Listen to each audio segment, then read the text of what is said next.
ഇതിലെ കേൾവിക്കാരായി എത്തിയിട്ടുള്ള എല്ലാ സജ്ജനങ്ങളെയും എൻ്റെ പേരിലും SRCയുടെ പേരിലും സ്വാഗതം ചെയ്യുന്നു.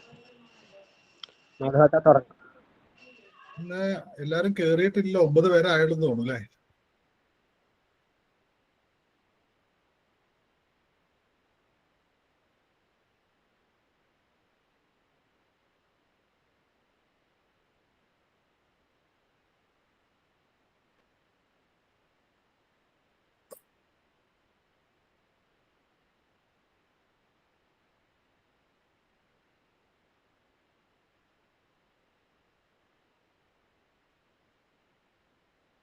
സദാശിവസമാരംഭാം ശങ്കരാചാര്യമധ്യമാം അസ്മദാചാര്യപര്യന്താം വന്ദേ ഗുരുപരമ്പരാം. ശ്രുതിസ്മൃതിപുരാണാനാം ആലയം കരുണാലയം നമാമി ഭഗവത്പാദം ശങ്കരം ലോകശങ്കരം.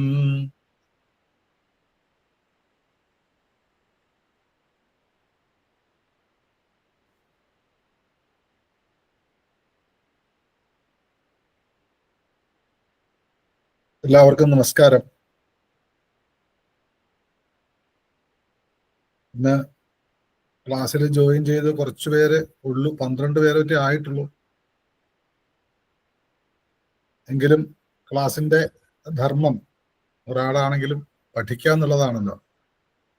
ആദ്യകാലത്ത് ധാരാളം പേരുണ്ടായിരുന്നു, എല്ലാവർക്കും പല തിരക്കായിരിക്കാം. എങ്കിലും എന്നെ നിയോഗിച്ച ആ ഒരു വിഷയം, എൻ്റെ ധർമ്മം കൃത്യസമയത്ത് പാലിക്കുക എന്നുള്ളതുകൊണ്ട് ഞാൻ തുടങ്ങുകയാണ്. ജോയിൻ ചെയ്യുന്നവർ ജോയിൻ ചെയ്യട്ടെ. ലളിതാ സഹസ്രനാമ സ്തോത്രത്തിന്റെ 11ാമത്തെ ശ്ലോകാണ്. അതായത് 27 മുതൽ 22 മന്ത്രം, 27, 28 മന്ത്രങ്ങളാണ് 11ാമത്തെ ശ്ലോകത്തിലുള്ളത്. അതിൽ നിജസല്ലാപമാധുര്യ വിനിർഭർസിത കച്ഛപി എന്നുള്ള ആ മന്ത്രം നമ്മൾ കഴിഞ്ഞ ദിവസം കണ്ടിരുന്നു. അതിൽ സംശയങ്ങളൊന്നും ആർക്കും ഉണ്ടായിരുന്നില്ല. അപ്പൊ ഞാൻ വിശ്വസിക്കുന്നത് ശ്രീമാത തുടങ്ങി നിജസല്ലാപമാധുര്യ വിനിർഭർസിത കച്ഛപി എന്ന് വരെയുള്ള ആ മന്ത്രങ്ങളുടെ എല്ലാ അർത്ഥം നമുക്കത് ചൊല്ലുമ്പോൾ തന്നെ നമ്മൾ ആ സഹസ്രനാമ സ്തോത്രം നിത്യം ജപിക്കുമ്പോൾ നമ്മുടെ മനസ്സിലേക്ക് ആ അർത്ഥവും കൂടി വരുന്നുണ്ടാവും എന്ന് പ്രത്യാശിക്കുന്നു. അപ്പൊ പിന്നെ ശ്രദ്ധ വേറെ പോവില്ല. അങ്ങനെ കുറെ കാലം കഴിയുമ്പോൾ ശരിക്ക് ദേവിയെ ധ്യാനിക്കാറാവും. കുറച്ച് കഴിഞ്ഞാൽ ദേവിയുടെ ആ സ്ഥൂല രൂപ വർണ്ണന കഴിഞ്ഞാൽ പിന്നെയുള്ളത് ചിലപ്പോൾ നമുക്ക് അതിശക്തമായ താന്ത്രിക അല്ലെങ്കിൽ മാന്ത്രിക അല്ലെങ്കിൽ വേദാന്തപരമായിട്ടുള്ള ഫിലോസഫി ആണ് കൂടുതലും, തത്വശാസ്ത്രങ്ങളാണ്. അത് എത്രമാത്രം നമുക്ക് മനസ്സിലേക്ക് എപ്പോഴും അത് വന്നുകൊണ്ടിരിക്കുന്ന അറിയില്ലെങ്കിലും അമ്മയെ ധ്യാനിക്കുമ്പോൾ ആ ഒരു ധ്യാനത്തോടെ മറ്റു കാര്യങ്ങൾ നമുക്ക് പുതിയ പുതിയ അറിവുകൾ, പല മന്ത്രങ്ങൾക്കും അനവധി പേര് വ്യാഖ്യാനങ്ങൾ എഴുതിയിട്ടുണ്ട്. ഒരു ഭക്തിയുമില്ലാതെ, ഭക്തിയെ കൂട്ടിച്ചേർക്കാതെ, പുരാണങ്ങളെ കൂട്ടിച്ചേർക്കാതെ ആ ദേവി എന്നുള്ള ഭാവത്തിന്റെ അത്യുന്നതമായിട്ടുള്ള ആ ഒരു പ്രപഞ്ചശക്തി എന്ന രീതിയിൽ പോലും വ്യാഖ്യാനങ്ങൾ എഴുതിയിട്ടുണ്ട്. വ്യാകരണവും നിരുക്തവും എല്ലാം എടുത്തുകൊണ്ട് അതിനെ ഓരോ കഷ്ണങ്ങളായിട്ട് മുറിച്ച് ഓരോ അക്ഷരങ്ങൾക്കുമുള്ള ഋഷിമാര് സങ്കല്പിച്ചേക്കാവുന്ന അർത്ഥങ്ങളൊക്കെ എടുത്തിട്ട് ഭഗവതിയുടെ ആ ഒരു പ്രപഞ്ചശക്തി എന്ന രീതിയിൽ മാത്രം വ്യാഖ്യാനിച്ച വ്യാഖ്യാനങ്ങൾ ഇറങ്ങിയിട്ടുണ്ട്. അതൊക്കെ ഇങ്ങനെ വ്യാഖ്യാനിക്കാൻ അവർക്ക് സാധിക്കുന്നത് ആദ്യം ഇതുപോലുള്ള സാമാന്യ അർത്ഥം മനസ്സിലാക്കിയിട്ട് തന്നെയാവും. പക്ഷെ സാമാന്യ ജനങ്ങൾക്ക് നമ്മളൊക്കെ അസാമാന്യന്മാരാണെന്ന് വെറുതെ വിചാരിക്കലാണ്. ശരിക്ക് എത്ര എത്ര എത്ര പഠിച്ചാലും എത്ര മനസ്സിലാക്കാൻ ശ്രമിച്ചാലും ചിന്തിച്ചാലും ഒരു എത്തും പിടുത്തവും കിട്ടാത്തതാണ് പ്രപഞ്ച സത്യം. ആ പ്രപഞ്ച ശക്തിയുടെ അതിസുന്ദരമായിട്ടുള്ള ഏറ്റവും സൗന്ദര്യത്തോടെ ആ പ്രപഞ്ചശക്തിയെ കണ്ടുകൊണ്ട് ആ പ്രപഞ്ചശക്തി ഇവിടെ ധർമ്മമോ അധർമ്മമോ ശരി തെറ്റുകളോ നന്മ തിന്മകളോ ഒന്നും നോക്കാതെ ഈ പ്രപഞ്ചത്തെ എങ്ങനെ സൃഷ്ടിച്ചു, എങ്ങനെ പരിപാലിക്കുന്നു, എങ്ങനെ അത് വീണ്ടും സംഹരിക്കുന്നു, വീണ്ടും ഉണ്ടാകുന്നു എന്നുള്ള ആ ഒരു കാഴ്ചപ്പാട് വെച്ച് നോക്കുമ്പോഴാണ് ലളിതാ സഹസ്രനാമ സ്തോത്രം അത്രയും സുന്ദരമാവുന്നത്. അതായത് വേദത്തിലും വേദാന്തത്തിലും ഒക്കെ പറയുന്നതായിട്ടുള്ള അത്യുന്നതമായിട്ടുള്ള തത്വശാസ്ത്രങ്ങളെ ഒരു ജീവനെ ബ്രഹ്മലയം വരുന്നത് വരെ കൊണ്ടു നടക്കുവാൻ വേണ്ടിയിട്ടുള്ള ഋഷിപ്രോക്തങ്ങളായ തത്വശാസ്ത്രങ്ങളെ കഥകളായ ചമത്കാരമൊക്കെ ചേർത്ത് പറഞ്ഞതാണ് പുരാണങ്ങൾ. അങ്ങനെയുള്ള പുരാണങ്ങളിൽ ബ്രഹ്മാണ്ടത്തെ കുറിച്ച് പറയുന്ന ബ്രഹ്മാണ്ഡ പുരാണം എന്ന് പറയുമ്പോൾ അതിൽ അത്രയും ഉയർന്ന് മറ്റെല്ലാ പുരാണത്തെക്കാളും കൂടുതൽ, മറ്റൊക്കെ ഏതെങ്കിലും പുരാണങ്ങളാണെങ്കിൽ ഓരോ ദേവന്മാരെയോ ദേവിമാരെയോ കുറിച്ചിട്ടാണെങ്കിൽ ഇവിടെ ബ്രഹ്മാണ്ടത്തെ കുറിച്ചിട്ടാണ്. ആ ബ്രഹ്മാണ്ടത്തെ കുറിച്ച് പറയുന്ന പുരാണത്തിലാണ് ആ ബ്രഹ്മാണ്ടത്തിന്റെ മുഴുവൻ അധിപതിയായിട്ടുള്ള ആ പ്രപഞ്ചശക്തി ഈ ബ്രഹ്മാണ്ടങ്ങളെ മുഴുവനും ആകർഷിച്ചും വികർഷിച്ചും സൃഷ്ടിച്ചും സ്ഥിതി ചെയ്യിച്ചും സംഹരിച്ചും കൊണ്ടു നടക്കുന്ന പ്രപഞ്ചശക്തിക്ക് ഒരു അതിസുന്ദരമായിട്ടുള്ള ത്രിപുരങ്ങളുടെയും സുന്ദരി എന്ന രീതിയിൽ പേര് കൊടുത്തുകൊണ്ട് അത്രയും ഉയർന്ന തരത്തിലുള്ള ആ ഒരു തത്വശാസ്ത്രത്തെ 1000 നാമങ്ങളിലൂടെ നമുക്ക് വശന്യാദി വാഗ്ദേവതമാർ തന്നെ വിവരിച്ചു തന്നിട്ടുള്ളത്. അപ്പൊ അതിനെ കവച്ചു വയ്ക്കാൻ മറ്റൊരു സഹസ്രനാമത്തിനും സാധിക്കില്ല. അതുകൊണ്ട് തന്നെ അതിനെ കൂടുതൽ കൂടുതൽ ഇഷ്ടപ്പെടണം. ആ ഇഷ്ടപ്പെടാൻ തുടക്കത്തിൽ ഒരു കഥ വായിച്ചു തുടങ്ങുമ്പോൾ നമുക്കൊരു ഇഷ്ടം വരണം. എങ്കിലാണ് നമ്മൾ പിന്നീട് കൊള്ളാം എന്ന് മനസ്സിലാക്കിയിട്ടാണ് നമ്മൾ പിന്നീട് പല പേജുകളും വായിച്ച് വായിച്ച് മുന്നോട്ട് പോകുന്നത് പോലെ ലളിതാ സഹസ്രനാമത്തെ അതിൻ്റെതായ അർത്ഥതലത്തിലേക്ക് വശന്യാദി വാഗ്ദേവതമാര് പറഞ്ഞിട്ടുള്ള ഋഷിപ്രോക്തങ്ങളായ വേദാന്ത ദർശനങ്ങളിലേക്ക് മനസ്സ് പോകണമെന്നുണ്ടെങ്കിൽ നമ്മുടെ മനസ്സ് അതുപോലെ അസാമാന്യമാണ്. നമ്മളൊക്കെ സാധാരണക്കാരാണ്. നമുക്ക് അമ്മയെ മഹാമായെ രക്ഷിക്കണേ എന്ന് പറയാനേ അറിയൂ. അത്തരത്തിൽ ചിന്തിക്കുന്ന 99% 99.3% മനുഷ്യരായിട്ടുള്ള നമുക്ക് ആദ്യത്തെ കുറെ മന്ത്രങ്ങള് ധ്യാനപ്രദങ്ങളാണ്. ശരിക്കും നമുക്ക് കണ്ണടച്ചാൽ എത്ര കണ്ണടച്ച് ധ്യാനിക്കാൻ ശ്രമിച്ചാലും ഒരു രൂപവും നമുക്ക് വരില്ല.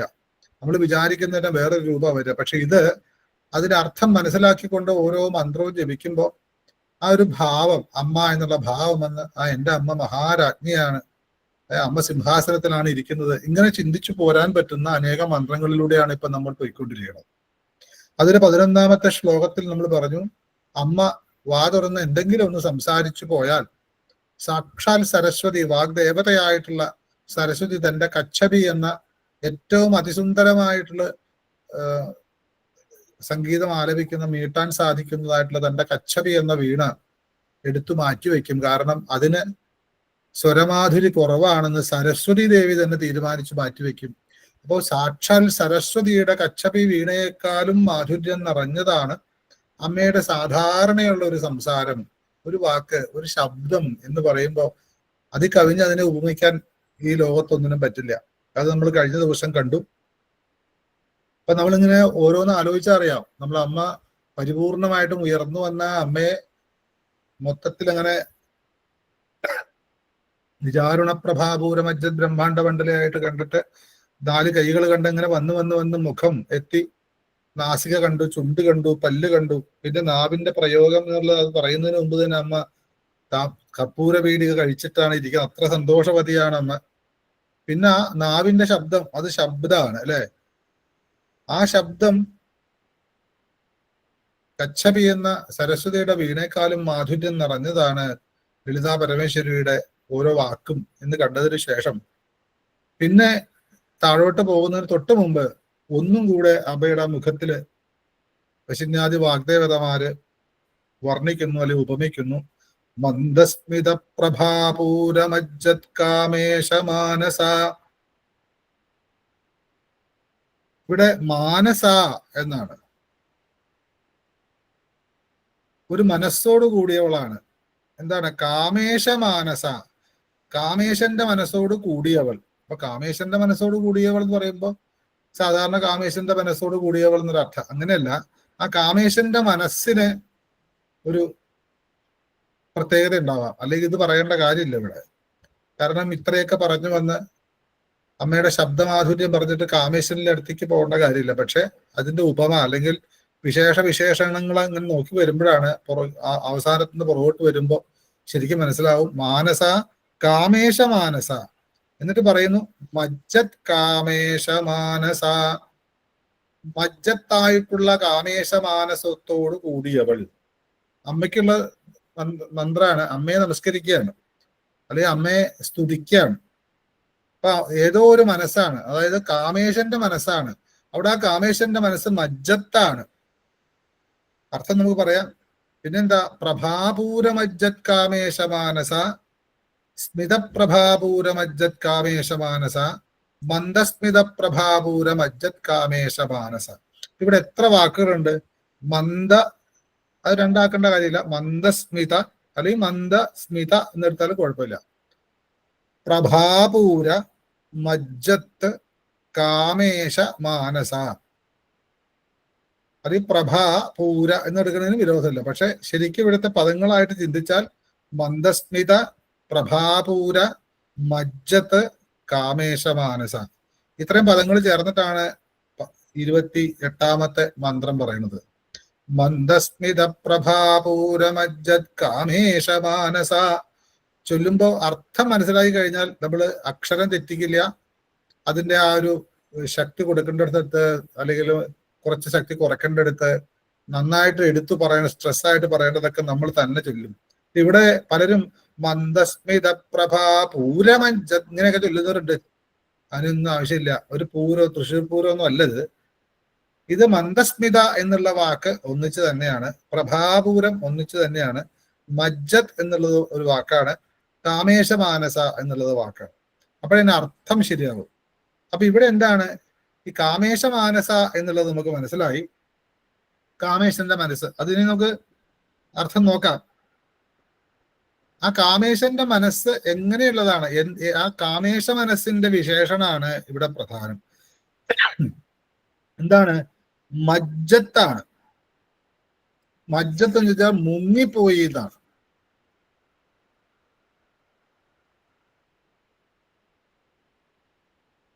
നിമജ്ജനം ചെയ്യുക എന്ന് പറയില്ലേ അല്ലെ? നമ്മള് ഈ വിനായകർത്തിക്കൊക്കെ കേട്ടിട്ടുണ്ട്, ഗണപതി വിഗ്രഹം നിമജ്ജനം ചെയ്തു എന്നൊക്കെ. മുക്കിക്കളയാ, അതായത് വെള്ളത്തിൽ അതിലിങ്ങോട്ട് മുങ്ങിപ്പോവുക എന്ന് പറയില്ലേ? അപ്പൊ മജ്ജത്തായി. എന്താണ് മജ്ജത്തായത് എന്നുള്ളതാണ്. എന്താണ് മജ്ജത്തായത്? എന്താണ്? മുങ്ങിപ്പോയ കാമേശന്റെ മനസ്സോട് കൂടിയവൾ.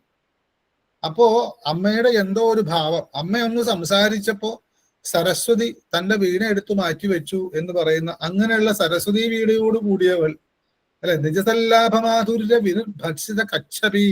കച്ഛപി എന്ന് വെച്ചാൽ സരസ്വതി വീണ. അപ്പൊ കച്ഛപ്യൈ എന്ന് വെച്ചാൽ കച്ഛപിക്ക് നമസ്കാരം എന്ന് അർത്ഥമായിപ്പോ. അങ്ങനെയല്ല, ഒരു പ്രത്യേക തരത്തിലുള്ള കച്ഛപയ. എങ്ങനത്തെ കച്ഛപയാണ്? സരസ്വതിയുടെ കച്ഛപിക്ക് എന്താ ഒരു പ്രത്യേകത വെച്ചാൽ അമ്മയുടെ സംസാരത്തിന്റെ മുമ്പിൽ സൗന്ദര്യം വറ്റിപ്പോയിട്ടുള്ള കച്ഛപയോട് ചേർന്നവൾ എന്ന് പറയുമ്പോൾ അമ്മ സംസാരിച്ചാൽ അങ്ങനെ സംസ്കൃതത്തിന്റെ ഒരു പ്രത്യേക വിശേഷം അത്,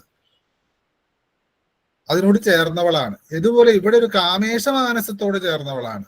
അപ്പൊ കാമേശമാനസം അവിടെ എന്താണ്? കച്ഛപി മാറ്റി വെച്ചു സരസ്വതി എന്ന് പറയുന്നത് പോലെ ഇവിടെ കാമേശന്റെ മനസ്സ് മുങ്ങിപ്പോയി. മുങ്ങിപ്പോയ കാമേശന്റെ മനസ്സ്. അവിടുത്തെ ആ ഓരോ പദങ്ങളും അത്ര എന്താ വളരെ കണ്ണിങ്ങായിട്ടാണ് പ്രയോഗിച്ചത്. ഒന്നും നമുക്ക് മാറ്റി കളയാനില്ല. കാരണം ഒരു മുങ്ങുക എന്ന് പറഞ്ഞാൽ അതിന്റെ ഏറ്റവും ടോപ്പായിട്ടുള്ള അതിന്റെ തിയറി അല്ലെങ്കിൽ തത്വബോധത്തിലേക്ക് പോയാൽ എവിടെയാണ് മുങ്ങുക എന്നൊക്കെ ചിന്തിക്കുമ്പോഴാണ് അവിടേക്ക് അർത്ഥം വരിക. എന്തായാലും കുറച്ച് കട്ടിയായിട്ട് വന്നുകൊണ്ടിരിക്കുകയാണ് നമ്മുടെ ലളിതാ സഹസ്രനാമം. അപ്പൊ കാമേശന്റെ മനസ്സിനെ മുക്കിക്കളഞ്ഞു എന്നാണ്. മജ്ജത്തായിട്ടുള്ള കാമേശന്റെ മനസ്സോട് കൂടിയവൾ. അത് എന്തിലാണ്? ഇപ്പോ ഒരു വിഗ്രഹമാണെങ്കിൽ പുഴയിൽ മുക്കാം അല്ലെ? പലതിലും നമുക്ക് മുക്കാൻ പറ്റും, പലതിലും മുക്കിയിടാൻ പറ്റും. ഇവിടെ ഈ കാമേശൻ എന്ന് പറയുന്ന അദ്ദേഹത്തിന്റെ മനസ്സിനെയാണ് മുക്കിയത്. അല്ലാതെ കാമേശ്വരനെ ഒരു വിഗ്രഹം ഉണ്ടാക്കിയിട്ട് വെള്ളത്തിൽ കൊണ്ടുവരിക അങ്ങനെയല്ല. കാമേശന്റെ മനസ്സിനെ മുക്കിക്കളഞ്ഞു. അപ്പൊ മനസ്സ് മുങ്ങുന്നത് എവിടെയാവാം? മനസ്സ് മുങ്ങുന്നത് ഏറ്റവും ഇഷ്ടമുള്ള, അതായത് മനസ്സിനെ ഹഠാതെ ആകർഷിക്കുന്ന എന്തിലെങ്കിലാണ് മനസ്സ് ഇഴുകിച്ചേരുക. മുങ്ങിപ്പോയി പറയില്ലേ, ആ സൗന്ദര്യം കണ്ട് ഞാൻ മയങ്ങിപ്പോയി, മുങ്ങിപ്പോയി, എല്ലാം മറന്നുപോയി. മനസ്സ് മുഴുകുന്ന അങ്ങനെയാണ്, മറക്കാണ്. മനസ്സ് നല്ല ക്രിയേറ്റീവായിട്ട് ഇരുന്നു കഴിഞ്ഞാൽ അസ്വസ്ഥത തന്നെയാണ്. മനസ്സ് സ്വസ്ഥമാകുമ്പോഴാണ് മനസ്സമാധാനം എന്ന് വരിക അല്ലെ? മനസ്സന്തുലനം വരിക. ആ മനസ്സ് എന്തെങ്കിലും ഒരുപാട് സന്തോഷം വന്നാലും ഒരുപാട് സങ്കടം വന്നാലും ഒരുപാട് ദേഷ്യം വന്നാലും ഒക്കെ മനസ്സ് വല്ലാതെയാവും. മന ഏവ കാരണം, മനസ്സാണ് എല്ലാത്തിൻ്റെയും കാരണം. അപ്പൊ അങ്ങനെയുള്ള മനസ്സ് ആണ് ഇവിടെ പറയുന്നു കാമേശന്റെ മനസ്സാണ്. എന്താണ് കാമേശൻ എന്നുള്ളത് ചിന്തിക്കുമ്പോഴാണ് കുറച്ചും കൂടെ അതിന്റെ പ്രാധാന്യം മനസ്സിലാവും. അപ്പൊ മനസ്സിനെ മുക്കിക്കളയണമെങ്കിൽ, കാമേശന്റെ മനസ്സിനെ മുക്കിക്കളയണമെങ്കിൽ കാമേശൻ എന്ന ഒരു ഈശ്വരനാണെന്ന് മാത്രം തൽക്കാലം വിചാരിക്കാം. കാമേശന്റെ മനസ്സ് മുക്കിക്കളയണമെങ്കിൽ അദ്ദേഹത്തിന്റെ മനസ്സിനെ കീഴടക്കുന്ന എന്തോ ഉണ്ടാവണം. മനസ്സങ്ങ് അലിഞ്ഞു പോവാൻ തരത്തിൽ എന്തോ ഒരു സംഗതി അദ്ദേഹം കേൾക്കുകയോ കാണുകയോ അനുഭവിക്കുകയോ ചെയ്തിട്ടുണ്ടാവണം, അല്ലെ? അപ്പൊ അതുകൊണ്ടാണ് പ്രഭാപൂരമജ്ജത്കാമേശമാനസ, ഒരു പ്രഭാപൂരത്തിലാണ്. അത്യുജ്വലമായ പ്രഭാപൂരം എന്ന് വെച്ചാൽ പറഞ്ഞറിയിക്കാൻ വയ്യാത്ത തരത്തിലൊരു പ്രകാശം, അത് മനസ്സിനെ മുക്കുന്നതാണ്. അപ്പോ പ്രഭാപൂരത്തിൽ എവിടെയാണ്? ആ പ്രഭാപൂരത്തിൽ മയങ്ങിപ്പോയി, മുങ്ങിപ്പോയി ഏത്? കാമേശന്റെ മനസ്സ്. അപ്പൊ അത് ഇവിടെ പറയാൻ കാരണം ഇവിടെ മുഖാണ്, അല്ലെ? നമ്മള് ചുണ്ട് രണ്ടും പറഞ്ഞു, എന്താണ് പവിഴവും തൊണ്ടിപ്പഴവും ഒക്കെ പറഞ്ഞിട്ട് നമ്മൾ പറഞ്ഞു. അതുപോലെ അതിനുള്ളിലെ പല്ല് ശുദ്ധവിദ്യയാണെന്ന് പറഞ്ഞു. കർപ്പൂര വീടിയെ കുറിച്ച് പറഞ്ഞു. അമ്മയുടെ സംസാരത്തെ കുറിച്ച് പറഞ്ഞു. സരസ്വതിയുടെ കച്ചേരിയുടെ സൗന്ദര്യത്തെ പോലും മാധുര്യത്തെ പോലും മാറ്റുന്ന, അല്ലെ? നിജസല്ലാഭ മാധുര്യ വിശേഷേണ നിശേഷേണ ഭർത്തിക്കുന്ന, ഒരു ചെറിയ രീതിയിൽ എന്നല്ല, ഒട്ടും കൊള്ളില്ല എന്ന രീതിയിൽ സരസ്വതിയുടെ വീണയെ മാറ്റി വെക്കാൻ തോന്നിപ്പിക്കുന്ന അമ്മയുടെ മധുരമായ ശബ്ദത്തെക്കുറിച്ച് പറഞ്ഞപ്പോഴും അവിടുന്ന് വിടാതെ വീണ്ടും വശന്യാദി വാഗ്ദേവതമാര് പുറത്തേക്ക് തന്നെ വരികയാണ്, ചുണ്ടിലേക്ക് തന്നെ വരുന്നു. അവിടെ എന്താ? സ്മിതമാണ്, പുഞ്ചിരിയാണ്, ചിരിയാണ് സ്മിതം, അല്ലെ? മന്ദസ്മിതമാണ്, മന്ദഹാസാണ്. ഇപ്പൊ കാളിയുടെ ആണെങ്കിൽ, അല്ലെ, ഘോരാട്ടഹാസാണ്. അതിലെല്ലാവരും ഭയക്കേ ഉള്ളൂ. ആ ഭയത്തിലൊരു ഭക്തി വരും, അത്രേ ഉള്ളൂ.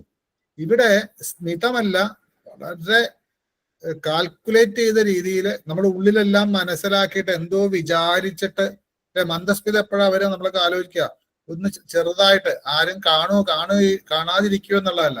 നമ്മുടെ ഒരു സാഹചര്യത്തില് നമ്മുടെ തന്നെ സ്വന്തം ചുണ്ടുകളിലൊരു മന്ദസ്മിതം, ഒരു ചെറു പുഞ്ചിരി എപ്പോഴാ വരിക? മനസ്സില് വളരെ യാതൊരു അലങ്കോലവും ഇല്ലാതെ സന്തോഷം വരുമ്പോഴാണ് പുഞ്ചിരിക്കാൻ പറ്റുക. ഉള്ള് പരിപൂർണമായിട്ടും ശുദ്ധമാകുമ്പോഴേ. അല്ലെങ്കിൽ നമ്മൾ ചിരിക്കുന്നത് പരിഹസിച്ചിട്ടാവാം, അല്ലെങ്കിൽ ഓവറായിട്ടുള്ള സന്തോഷം വന്നിട്ടാവാം, അല്ലെങ്കിൽ തമാശ കേട്ടിട്ടാവാം. അവിടെയൊക്കെ അതിനൊക്കെ ഒരു അസ്വസ്ഥതയും കൂടെ അതിന്റെ കൂടെ ഉണ്ട്. പക്ഷെ മന്ദസ്മിതത്തിൽ എപ്പോഴും ഒരു ശാന്തതയുണ്ട്, സമ്പൂർണമായിട്ടുള്ള ആനന്ദമുണ്ട് അവിടെ. അത് ചിരിക്കുന്നവനും അനുഭവിക്കുന്നുണ്ട്, അത് കാണുന്നവനും അനുഭവിക്കാൻ പറ്റും.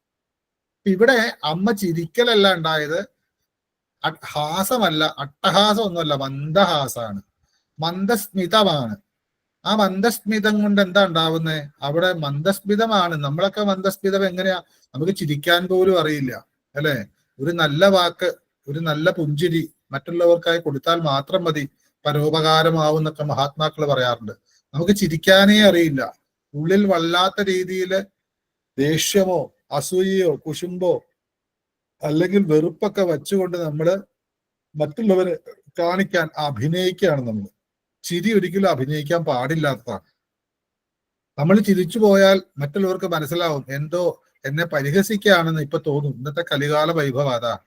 ഇവിടെ അതല്ല, അമ്മയുടെ കാര്യമാണ് പറയണത്. അമ്മ മന്ദസ്മിതം, വളരെ ചെറിയൊരു ചുണ്ട് പതുക്കെ നനയ്ക്കൊരു ചിരി, അല്ലെ? അങ്ങനെയൊക്കെ ചിരിക്കാൻ തന്നെ പാടാ ഇന്നത്തെ കാലത്ത്. കാരണം ടെൻഷൻ എല്ലാ തരത്തിലും നമുക്ക് അസ്വസ്ഥമാണ്. ചിരിക്കണമെങ്കിൽ മറ്റുള്ളവർക്ക് വേണ്ടിയിട്ട് വെറുതെ ചുണ്ടുകൾ അങ്ങനെ ചിരി പോലെ ആക്കാം എന്നല്ലാതെ, അല്ലെങ്കിൽ ലിപ്സ്റ്റിക് ഒക്കെ പരട്ടിയിട്ട് കുറെ സുന്ദരമാക്കാൻ എന്നല്ലാതെ ഉള്ളു മുഴുവനും അഗ്നിപർവ്വതമാണ്. ഇവിടെ പറയുന്നു മന്ദസ്മിതം. നമ്മൾ നന്നായിട്ട് ഇപ്പൊ പല്ലെല്ലാം കാട്ടിയിട്ട്, ഇപ്പൊ പല പല പരസ്യങ്ങളിലൊക്കെ കാണില്ലേ, പല്ലൊക്കെ കാട്ടി നന്നായിട്ട് ചിരിച്ചാൽ ആ പല്ലിന്റെ ശോഭ കൊണ്ട്, അല്ലെ, ശുദ്ധവിദ്യാങ്കുരാകാരം എന്ന് പറഞ്ഞ പോലെ നല്ല പ്രകാശമായിരിക്കും. ചിരിക്കുന്ന എപ്പോഴാണ്? ചിരിക്കുന്നത് ചുണ്ടുകൊണ്ടാ ചിരിക്കുക. പല്ലുകൊണ്ട് ചിരിക്കുന്നത് മറ്റൊരു ചിരിയായിപ്പോയി. ശരിക്കും ചിരി എന്ന് വെച്ചാൽ മന്ദസ്മിതാണ്. അതായത് ഉള്ളിന്റെ ഉള്ളിലെ ആനന്ദത്തെ നാം പോലും അറിയാതെ ചുണ്ടുകൾ പ്രതിഫലിപ്പിക്കും. ആ സമയത്ത് ചുണ്ടുകളല്ല പ്രതിഫലിക്കുക, മുഖം മുഴുവനും സന്തോഷം കൊണ്ട് നിറയും. അതൊക്കെ നമ്മൾ അനുഭവിച്ചിട്ടുണ്ടോ? കണ്ണാടിയുടെ മുമ്പിൽ നിന്നാലൊന്നും മനസ്സിലാവില്ല. അങ്ങനെ മന്ദസ്മിതം, വളരെ ആ ഒരു ചിരി വിടരാണ് അല്ലെ. പൂക്കളെക്കാളും മനോഹരമാണ് ആ പൂമൊട്ട് എന്ന് പറയുന്നത് പോലെ ഒരു മന്ദസ്മിതം. അത് ഭഗവതി മന്ദസ്മിതമായിട്ട് കണ്ടിട്ടുണ്ടാവും വശന്യാദ് വാഗ്ദേവതമാര്. അങ്ങനെ മന്ദസ്മിതം കൊണ്ട് ഉണ്ടാവേണ്ടത് എന്താ? അത് അമ്മ ചിരിക്കുന്നുണ്ട്, അങ്ങനെയല്ല, ഒരു പ്രഭാപൂരമാണ് ഉണ്ടായത്. അതിൽ നിന്നുണ്ടാവുന്ന അതിശക്തമായ പ്രഭ, പ്രകർഷേണയുള്ള പ്രകാശാണ്. അതൊരു എല്ലായിടത്തും വ്യാപിക്കുന്നതിലെ പ്രഭാപൂരമായി തീർന്നു. അതിന് ചൂടില്ല, നിലാവ് പോലെയാണ്. സൂര്യന്റെ ചൂട് അധികം കൂടിക്കഴിഞ്ഞാൽ നമുക്ക് അസ്വസ്ഥത. എന്നാൽ ചന്ദ്രന്റെ പൗർണമി നമുക്ക് വല്ലാത്ത രീതിയിലുള്ള മനസ്സിനെയാണ് ചന്ദ്രന്റെ പൗർണമി അല്ലെങ്കിൽ നിലാവ് നമ്മളെ ബാധിക്കുക. നിലാവിലാണ് എല്ലാ തരത്തിലുള്ള പ്രേമ നൈരാശ്യങ്ങളും, മനസ്സിനെ മഥിക്കുന്ന സന്തോഷമായാലും സങ്കടമായാലും ഒക്കെ. അതാണ് മനഃകാരക ചന്ദ്ര എന്ന് പറയാറുണ്ട്. മനസ്സിന്റെ കാരകനാണ് ചന്ദ്രൻ. അപ്പൊ അത് പൂനിലാവാണ്. സൂര്യന്റെ പ്രകാശം കൊണ്ടാണ് ചന്ദ്രൻ പ്രകാശിക്കുന്നെങ്കിൽ പോലും ആ അമ്മയുടെ ആ അനുഗ്രഹവർഷം നിലാവ് എന്ന് പറയുന്നത് സന്തോഷം ഉണ്ടാക്കും. അത് പ്രപഞ്ചം മുഴുവൻ ഇങ്ങനെ പൂനിലാവ് പൊഴിക്കുമ്പോ പ്രഭാപൂരാണ്.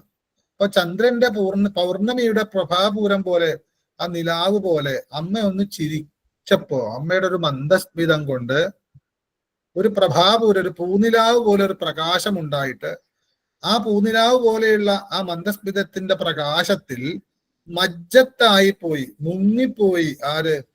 കാമേശനല്ല, കാമേശന്റെ മനസ്സ്. അപ്പൊ മനസ്സിനെ അളക്കാൻ, മനസ്സിനെ ഇളക്കാൻ ഒക്കെ ചിരി നല്ലതാണ്. മറ്റുകൊണ്ട് ഒന്നും പറ്റില്ല. ഇഷ്ടം കൂടിയാൽ മാത്രമേ, ഇഷ്ടത്തോടെ അടുത്താൽ മാത്രമേ ആര് കീഴടങ്ങൂ അല്ലെ. അല്ലെങ്കിൽ ഭയത്തോടെ നിവർത്തിയില്ലാണ്ട് കീഴടങ്ങല. ഒരു നല്ല ചിരി കൊടുത്താൽ നമുക്ക് തിരിച്ച്, നമുക്കൊരു ഒരാൾ പോകുമ്പോൾ ഒരു പരിചയമില്ലെങ്കിലും ഒരു സന്തോഷത്തോടെ ഉള്ളിന്റെ ഉള്ളിൽ നിന്നുള്ള ഒരു പരിചയമില്ലെങ്കിലും ചിരിച്ചാൽ നമ്മളും ചിരിച്ചു പോകും. അതൊരു കണക്ഷനാണ്, പ്രകൃതിയുടെ ഒരു കണക്ഷനാണ്. അങ്ങനെയുള്ള ഈ പ്രകൃതിയുടെ മുഴുവനും അമ്മയായിട്ടുള്ള സാക്ഷാൽ ലളിതാ പരമേശ്വരി ഒന്ന് മന്ദസ്മിതം ചെയ്തപ്പോ അതിൽ നിന്നുണ്ടായിട്ടുള്ള പൂനിലാവ് പോലെയുള്ള പ്രകാശത്തിൽ, പ്രഭാവലയത്തില് കാമേശന്റെ മനസ്സ് മുങ്ങിപ്പോയി. അപ്പൊ അതുകൊണ്ടാണ് കാമേശന്റെ മനസ്സിനെ മുക്കിക്കളഞ്ഞ പ്രഭാപൂരത്തോടു കൂടിയ മന്ദസ്മിതമുള്ള ഭഗവതിക്ക് നമസ്കാരം എന്നർത്ഥം. ഇവിടെ അതാണ് ഇതിന്റെ അർത്ഥം. അപ്പൊ നമ്മളിങ്ങനെ ചിന്തിച്ചു വരുന്ന സമയത്ത് നമ്മൾ കർപ്പൂര വീടികാമോദ സമാകർഷദിഗന്ധര നിജസല്ലാഭമാധുര്യ ഭംസിതഗച്ഛവി എന്ന് പറയുമ്പോ അമ്മയുടെ ആ ശബ്ദം വേണേ മോനെ മോളെ എന്ന് വിളിക്കണത് കേൾക്കാം, അല്ലെങ്കിൽ അമ്മ എന്തോ പറയുന്നതായിട്ടൊക്കെ തോന്നിക്കാം. അത് കഴിഞ്ഞ് അമ്മയുടെ ചുണ്ടിലേക്ക് വീണ്ടും നമ്മൾ വരും. ഉള്ളിലേക്ക് പോയതല്ലേ, വായിന്റെ ഉള്ളിലേക്ക് പോയിട്ട് തിരിച്ചു വരുമ്പോ മന്ദസ്മിത പ്രഭാപൂരമജ്ജത് കാമേശമാനസ, അമ്മയുടെ പുഞ്ചിരി കൊണ്ട് കാമേശൻ പോലും, അങ്ങനെയും കൂടെ പറയണം ഇവിടെ, പോലും കാമേശമാനസോപി എന്ന് പറയേണ്ടി വരും. കാരണം ഇവിടെ ഒരു മനുഷ്യന്റെ മനസ്സ് എന്നല്ല പറഞ്ഞത്, ദേവീദേവന്മാരുടെ മനസ്സ് എന്നല്ല പറഞ്ഞത്, അല്ലെങ്കിൽ വേറെ ആരുടെയെങ്കിലും പേരൊന്നും പറഞ്ഞില്ല. ഇവിടെ പറയുന്നത് കാമേശമാനസ, പരമേശ്വര മാനസ എന്ന് പറഞ്ഞില്ല അല്ലെ, പരമശിവ മാനസ എന്ന് പറഞ്ഞില്ല, രുദ്രമാനസ അല്ലെ, അങ്ങനെയൊന്നും സദാശിവ മാനസ എന്നൊന്നും പറഞ്ഞില്ല. ഇവിടെ വശന്യാദി വാഗ്ദേവതമാര് പ്രയോഗിച്ച പദം കാമേശമാനസ, ഈശമാനസനാണ്.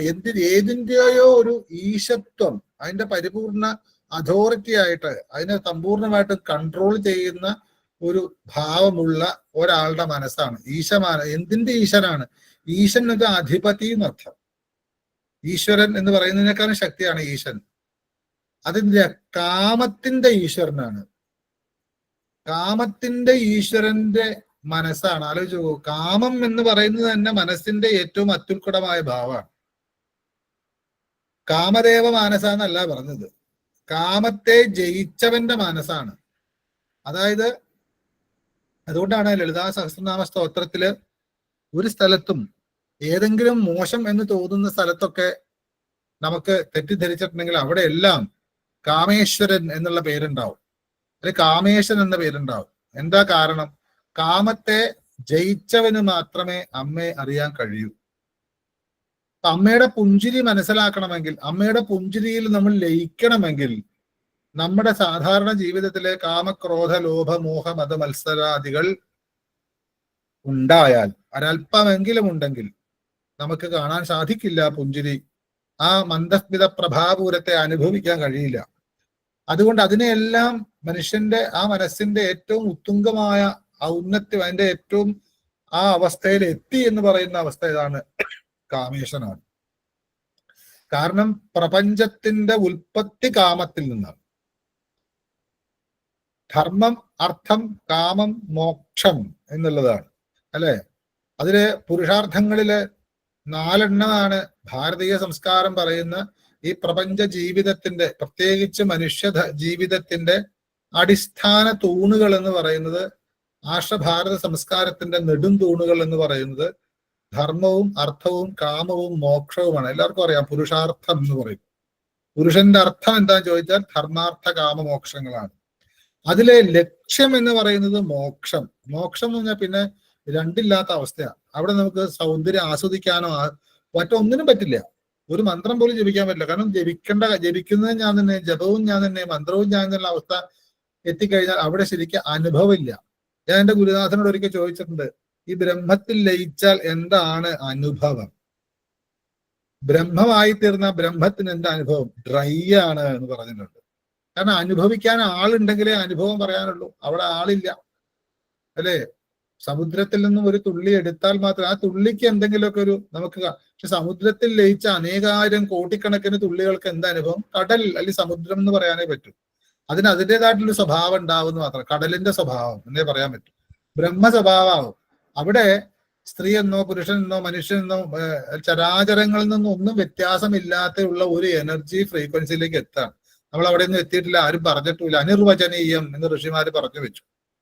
അപ്പൊ ആ മോക്ഷത്തിലേക്കുള്ള പോക്കിന് ഞാൻ ഇതിനെക്കുറിച്ച് പറയാണ്. കാമേശൻ എന്നവിടെ പ്രയോഗിക്കാൻ കാരണം ധർമ്മത്തിന്റെ അടിസ്ഥാനത്തിൽ നിന്നാൽ മാത്രമേ മോക്ഷത്തിൽ പോകാൻ പറ്റൂ. ആ ധർമ്മത്തിന്റെ അടിസ്ഥാനത്തിൽ എങ്ങനെ മോക്ഷത്തിലേക്ക് നടക്കണം? ആ മോക്ഷത്തിലേക്ക് പോകണമെങ്കിൽ അതിനുള്ള അർത്ഥങ്ങൾ വേണം. പൈസ രൂപ എന്നുള്ളതല്ല. ആ മോക്ഷത്തിലേക്ക് ആ അർത്ഥത്തിൽ പെടും ഈ ശരീരത്തെ കൊണ്ടു നടക്കേണ്ടതായിട്ടുള്ള അല്ലെ. ശരീരമാദ്യം ഖലു ധർമ്മസാധനം. ഈ ധർമ്മത്തെ മുന്നോട്ട് കൊണ്ടുപോകാനുള്ള ആദ്യത്തെ ധനം എന്ന് പറഞ്ഞാൽ, അർത്ഥം എന്ന് പറഞ്ഞാൽ ഈ ശരീരമാണ്. ആ ശരീരത്തെ വെറും ശരീരമായിട്ട് കാണാതെ ദേഹോ ദേവാലയ പ്രോക്തത, ഇത് ദേവാലയമാണെന്നുള്ള ചിന്ത കൊണ്ട് വെറുതെ എന്തെങ്കിലും കാണിക്കുന്ന ആഹാരം കഴിക്കാനും വിസർജിക്കാനും ഇണ ചേരാനും അല്ലെങ്കിൽ എന്തെങ്കിലുമൊക്കെ മറ്റുള്ള കൈ കാലുകളെ കൊണ്ട് എന്തൊക്കെ നമുക്ക് ചെയ്യാൻ പറ്റും അതൊക്കെ ചെയ്ത് ഇല്ലാതെ ആകാം. എന്തിനാണ്, എന്തിനു വന്നു, എങ്ങോട്ട് പോകുന്നു, എവിടെ എത്തിച്ചേരുന്നു ഒന്നും അറിയാതെ പോകുന്ന ഒരു എന്താ പറയാ അന്തവും കുന്തവും ഇല്ല എന്നൊക്കെ നമ്മൾ പറയില്ലേ. അങ്ങനെ ഒരു വഴിയോകം അങ്ങനെ പോവുക, ലക്ഷ്യമില്ലാതെ പോകുന്ന. ഇവിടെ ലക്ഷ്യം ഉണ്ടെങ്കിൽ ആ ലക്ഷ്യം മോക്ഷം എന്ന് തീരുമാനിച്ചാൽ ആ മോക്ഷത്തിലേക്കുള്ള അടിസ്ഥാനപരമായിട്ടുള്ള ചില കാര്യങ്ങളുണ്ട്, ധർമ്മശാസനങ്ങൾ. അപ്പോ ആ ധർമ്മശാസനത്തിൽ പെടും ഈ പ്രപഞ്ചത്തിന്റെ ഓരോ എനർജി ഫ്രീക്വൻസി, ഓരോ തരത്തിലുള്ള നെഗറ്റീവും പോസിറ്റീവും ഒക്കെ പറയുന്ന ധർമാധർമ്മ വിവേചനം കിട്ടേണ്ടതായിട്ടുള്ള അനേകം തിയറികൾ ഇവിടെ ഉണ്ട്. അത് മനസ്സിലാക്കിയിട്ട് എനിക്ക് ഏത് പറ്റും എന്ന് അവനവൻ തീരുമാനിക്കുമ്പോഴാണ് അതിന് ധർമ്മം എന്ന് പറയാൻ പറ്റും. ധാരണാൽ ധർമ്മമിത്യാഹു. ഞാൻ ബ്രഹ്മചാരിയായിട്ട് തന്നെ അങ്ങോട്ട് തുടരാമെന്ന് വിചാരിച്ചാൽ എന്റെ ധർമ്മം ബ്രഹ്മചാരി ധർമ്മമാണ്, ബ്രഹ്മചര്യ ആശ്രമ ധർമ്മമാണ്. ഇല്ല, എനിക്ക് വിവാഹം കഴിക്കണം എന്ന് വെച്ചാൽ അന്ന് മുതൽ അവൻ ഗൃഹസ്ഥാശ്രമ ധർമ്മം ചെയ്യണം. ബ്രഹ്മചര്യം പിന്നെ പറ്റില്ല, വാനപ്രസ്ഥം പറ്റില്ല, സന്യാസം പറ്റില്ല. അവിടെ വാനപ്രസ്ഥവും സന്യാസവും ബ്രഹ്മചര്യമൊക്കെ നല്ലതാണെങ്കിലും ഞാൻ പിന്തുടരേണ്ട ധർമ്മം, സ്വീകരിച്ച ധർമ്മം ഗൃഹസ്ഥാശ്രമമായിരുന്നു, അതിൽ നിന്ന് വിട്ടുക. അതെല്ലാം പോയി. സ്വധർമ്മോ നിധന ശ്രേയ പറയാറില്ലേ. സ്വന്തം ധർമ്മത്തെ മുറുകെ പിടിച്ചാൽ മതി. അല്ലാതെ സന്യാസി ആയാൽ മാത്രം, വാനപ്രസ്ഥനായാൽ മാത്രം അങ്ങനെ ഒന്നും പറയണില്ല. ധർമ്മം, വ്യാധഗീത പോലും നിങ്ങൾക്ക് അറിയാം, കേട്ടിട്ടുണ്ടാവും. അവനവന്റെ ധർമ്മം പാലിക്കുക. ആ ധർമ്മം പാലിക്കുന്നതിൽ ഏറ്റവും വലുതായിട്ട് എന്താണ്? ശരീരമാദ്യം ഖലു. ആദ്യം ശരീരം. അത് മനുഷ്യന്റെ ശരീരം മാത്രമല്ല, ഫിസിക്കൽ ബോഡിയാണ് അതിന് ആദ്യം ആവശ്യം. ശരീരമാദ്യം ഖലു ധർമ്മസാധനം, ധർമ്മത്തിനെ സാധന ചെയ്യാൻ, ധർമ്മം മനസ്സിലായി ഞാൻ ഇന്നതാണ് സ്വീകരിച്ചു, ഇനി ഇത് മുന്നോട്ട് കൊണ്ടുപോകണമെങ്കിൽ ആദ്യം വേണ്ടത് ഫിസിക്കൽ ബോഡിയാണ്. അതുകൊണ്ടാണ് ലളിതാ സഹസ്രനാമ സ്തോത്രത്തിലും ആദ്യം ഫിസിക്കൽ കാര്യങ്ങളാണ് പറയുന്നത്. ഈ അമ്മയുടെ ഉള്ളിൽ നടക്കുന്ന അമ്മ ചെയ്ത മറ്റു കാര്യങ്ങളാണ് പിന്നീട് മനസ്സിലാക്കുക. അങ്ങനെയുള്ള ഈ ധർമ്മം എന്ന് പറയുന്ന ആ ഏതാണോ താൻ സ്വീകരിച്ചത്, ഇത് മോഷണമാണെങ്കിൽ പോലും അതിനുണ്ടൊരു ധർമ്മം, അല്ലെ? അല്ലാണ്ട് മറ്റുള്ളവൻ ചെയ്യണമുണ്ട് അത് ചെയ്തു നോക്കിയാലോ, ഇത് നമ്മൾ ഓടിച്ചാടി കുരങ്ങനെ പോലെ ഓടുകയാണ്. ആ ധർമ്മം സ്വീകരിച്ചു കഴിഞ്ഞാൽ അതിലുള്ള അർത്ഥസമ്പാദനം എന്ന് വരുന്നത് തന്നെ ഈ ധർമ്മത്തെ ഉൾക്കൊണ്ടുകൊണ്ട് പോകുന്ന ഒരു മനസ്സും ബുദ്ധിയും, അല്ലെ, ജീവനും ശ്വാസവും ശരീരവും അതിനുള്ള അംഗോപാംഗങ്ങളൊക്കെ ഉള്ള ഒരു ശരീരത്തിന് മാത്രമേ ഈ ധർമ്മത്തെ സാധന ചെയ്യാൻ പറ്റുള്ളൂ. അവിടെയാണ് അർത്ഥം. അപ്പൊ ശരീരമുണ്ടെങ്കിൽ ശരീരത്തിന് വേണ്ടതായിട്ടുള്ള ആഹാരം, വസ്ത്രങ്ങള്, അത് നശിച്ചു പോവാതിരിക്കാനുള്ള എല്ലാ കാര്യങ്ങളും, അതിന്റെ ശക്തി വർദ്ധിപ്പിക്കുക, എല്ലാ കാര്യങ്ങളും ആലോചിക്കുമ്പോൾ മാത്രമാണ് പണം, ധനം എന്ന് പറയുന്ന മറ്റൊരു കാര്യമുള്ളൂ, അല്ലെ? ധന്യത തരുന്നത് മാത്ര ധനം, അല്ലെങ്കിൽ ആളെ കൊല്ലിയാവുന്ന പാക്കനാര് പറഞ്ഞിട്ടുണ്ട്, അല്ലെ? അങ്ങനെയുള്ള ആ അർത്ഥം എന്തിനാണ്? ധർമ്മത്തെ പരിപാലിക്കാൻ വേണ്ടി മാത്രമാണ് അർത്ഥം. അർത്ഥത്തിന് വേണ്ടിയിട്ടല്ല ധർമ്മം. ധർമ്മം എന്നുള്ളത് മോക്ഷത്തിനുള്ളതാണ്. അത് മോക്ഷം എന്ന് ഉദ്ദേശിക്കുന്ന ഈശ്വരമോക്ഷം മാത്രമല്ല, എവിടെയാണ് ലക്ഷ്യം, എന്താണോ ഞാൻ ഡോക്ടർ ആവണം, എഞ്ചിനീയർ ആവണം, എനിക്ക് പ്രധാനമന്ത്രി ആവണം, അല്ലെങ്കിൽ ഒരു ബിസിനസ്, അത് ലക്ഷ്യമാണെങ്കിൽ അതിനാദ്യം വേണ്ടത് ഏതിനെയാണോ നമ്മൾ ചൂസ് ചെയ്തത് അതിന്റെ ധാരണ, അതിനെക്കുറിച്ചുള്ള ധാരണ, അതിനെ സ്വീകരിക്കണം. ധാരണാൽ അതിനെ അങ്ങോട്ട് സ്വീകരിക്കുമ്പോൾ അവനവന്റെ ധർമ്മം, ഞാൻ ബിസിനസ്മാൻ ആവും, ഞാൻ BA അല്ലെങ്കിൽ ഞാൻ CA ആണ് പഠിക്കുന്നത്, ഞാൻ MBBS ആണ് പഠിക്കണം എന്ന് പറയുമ്പോൾ അതിനെക്കുറിച്ച് ഒരു ധാരണ വേണം. എങ്ങനെ ആയാലും എവിടം വരെ എത്താം, അത് ഏറ്റവും പീക്ക് എവിടം വരെ എത്താമെന്ന് ചിന്തിക്കുമ്പോഴാണ് അതിനെ മുഴുവനും നമുക്ക് അക്സെപ്റ്റ് ചെയ്യാൻ പറ്റുമെങ്കിൽ മാത്രമേ അത് നമ്മുടെ ധർമ്മമാവൂ. അല്ലെങ്കിൽ ആ ധർമ്മം നമ്മളെ നശിപ്പിക്കും. പരധർമ്മോ ഭയാപഹ, ഭയം ഉണ്ടാക്കും, പലപ്പോഴും പരാജയപ്പെടുന്നത് അതുകൊണ്ടാണ്. അങ്ങനെയുള്ള ആ ധർമ്മം പരിപാലിക്കാൻ വേണ്ടിയിട്ട് മാത്രമുള്ളതാണ് അർത്ഥം. അർത്ഥത്തിന് വേണ്ടിയിട്ടല്ല ധർമ്മം. താൻ സ്വീകരിച്ച ധർമ്മത്തെ ലക്ഷ്യത്തിലെത്തിക്കാൻ, ഇവിടെ പറഞ്ഞാൽ മോക്ഷത്തിലെത്തിക്കാൻ വേണ്ടിയിട്ടുള്ള ഒരു കൂട്ടലാണ് അർത്ഥം. പിന്നീട് ലക്ഷ്യമാണ് മോക്ഷം. പക്ഷെ ആ മോക്ഷം മാത്രം മതിയോ, ധർമ്മം മാത്രം മതിയോ? അതിനുള്ള കാര്യങ്ങളൊക്കെ ശരീരവും മനസ്സും ബുദ്ധിയൊക്കെ റെഡിയാക്കി കാര്യങ്ങളൊക്കെ മനസ്സിലാക്കി പോരാ, ആഗ്രഹവും കൂടി വേണം, കാമം. ആ നേടണം എന്നുള്ള കാമം, അവിടെയാണ് സൃഷ്ടി ഉണ്ടാവുക. ശരീരം ഉണ്ടായിട്ട് കാര്യമില്ല, മനസ്സുണ്ടായിട്ട് കാര്യമില്ല, അതിനുള്ള എല്ലാ അംഗോപാംഗങ്ങളും ഉണ്ടായിട്ട് കാര്യമില്ല, ലക്ഷ്യസ്ഥാനം ഉണ്ടായിട്ട് കാര്യമില്ല. അത് വേണം, ആയിത്തീരണം, ആഗ്രഹം വേണം. കർമ്മണ്യേവാധികാരസ്തുമാ ഫലേഷു കഥാചന എന്നൊരു ഗീത പറയുന്നത് ഈ അർത്ഥത്തിലാണ്. കർമ്മം ചെയ്യാനേ നിനക്ക് അധികാരമുള്ളൂ, ഫലത്തിലല്ല. എന്നുവെച്ചാൽ കർമ്മം എന്താണെന്ന് ആദ്യം പഠിക്കണം. കർമ്മത്തിന്റെ ധർമ്മം മനസ്സിലാക്കിയാൽ ആ ധർമ്മത്തിനനുസരിച്ചിട്ട് കൃത്യമായിട്ട് ധർമ്മം ചെയ്താൽ ഫലം സുനിശ്ചിതമാണ്. അല്ലാണ്ട് ഫലം നോക്കാതെ എന്ന് പറയുന്ന ആ ഒരു ചിന്ത അബദ്ധമായിട്ടുണ്ട്. ഇവിടെ അർത്ഥം എന്ന് പറയുന്നതിന് വേണ്ടിയിട്ടല്ലേ നമ്മൾ ജോലി ചെയ്യുന്ന, പൈസ ഉണ്ടാക്കാനല്ലേ? അങ്ങനെയല്ല. നമ്മുടെ ധർമ്മത്തെ കുടുംബം ഉണ്ടെങ്കിലാണ് കുടുംബത്തെ നോക്കുവാൻ വേണ്ടിയിട്ട് നമ്മൾ അർത്ഥം ഉണ്ടാകും. ശരീരം ഉണ്ടായിട്ടാണ് ശരീരം സംരക്ഷിക്കാൻ തോന്നും, അതിനൊക്കെ അർത്ഥം എന്ന് പറയാം.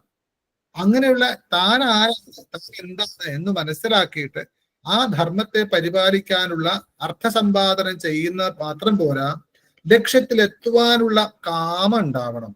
ആ കാമം ഉണ്ടാവുമ്പോഴാണ് ഓട്ടോമാറ്റിക്കലി സംഭവിക്കുന്നതാണ് അത് കിട്ടി, ലഭിച്ചു, എനിക്ക് ജോലി കിട്ടി, എനിക്ക് എത്തിച്ചേരാൻ സാധിച്ചു, അല്ലെ?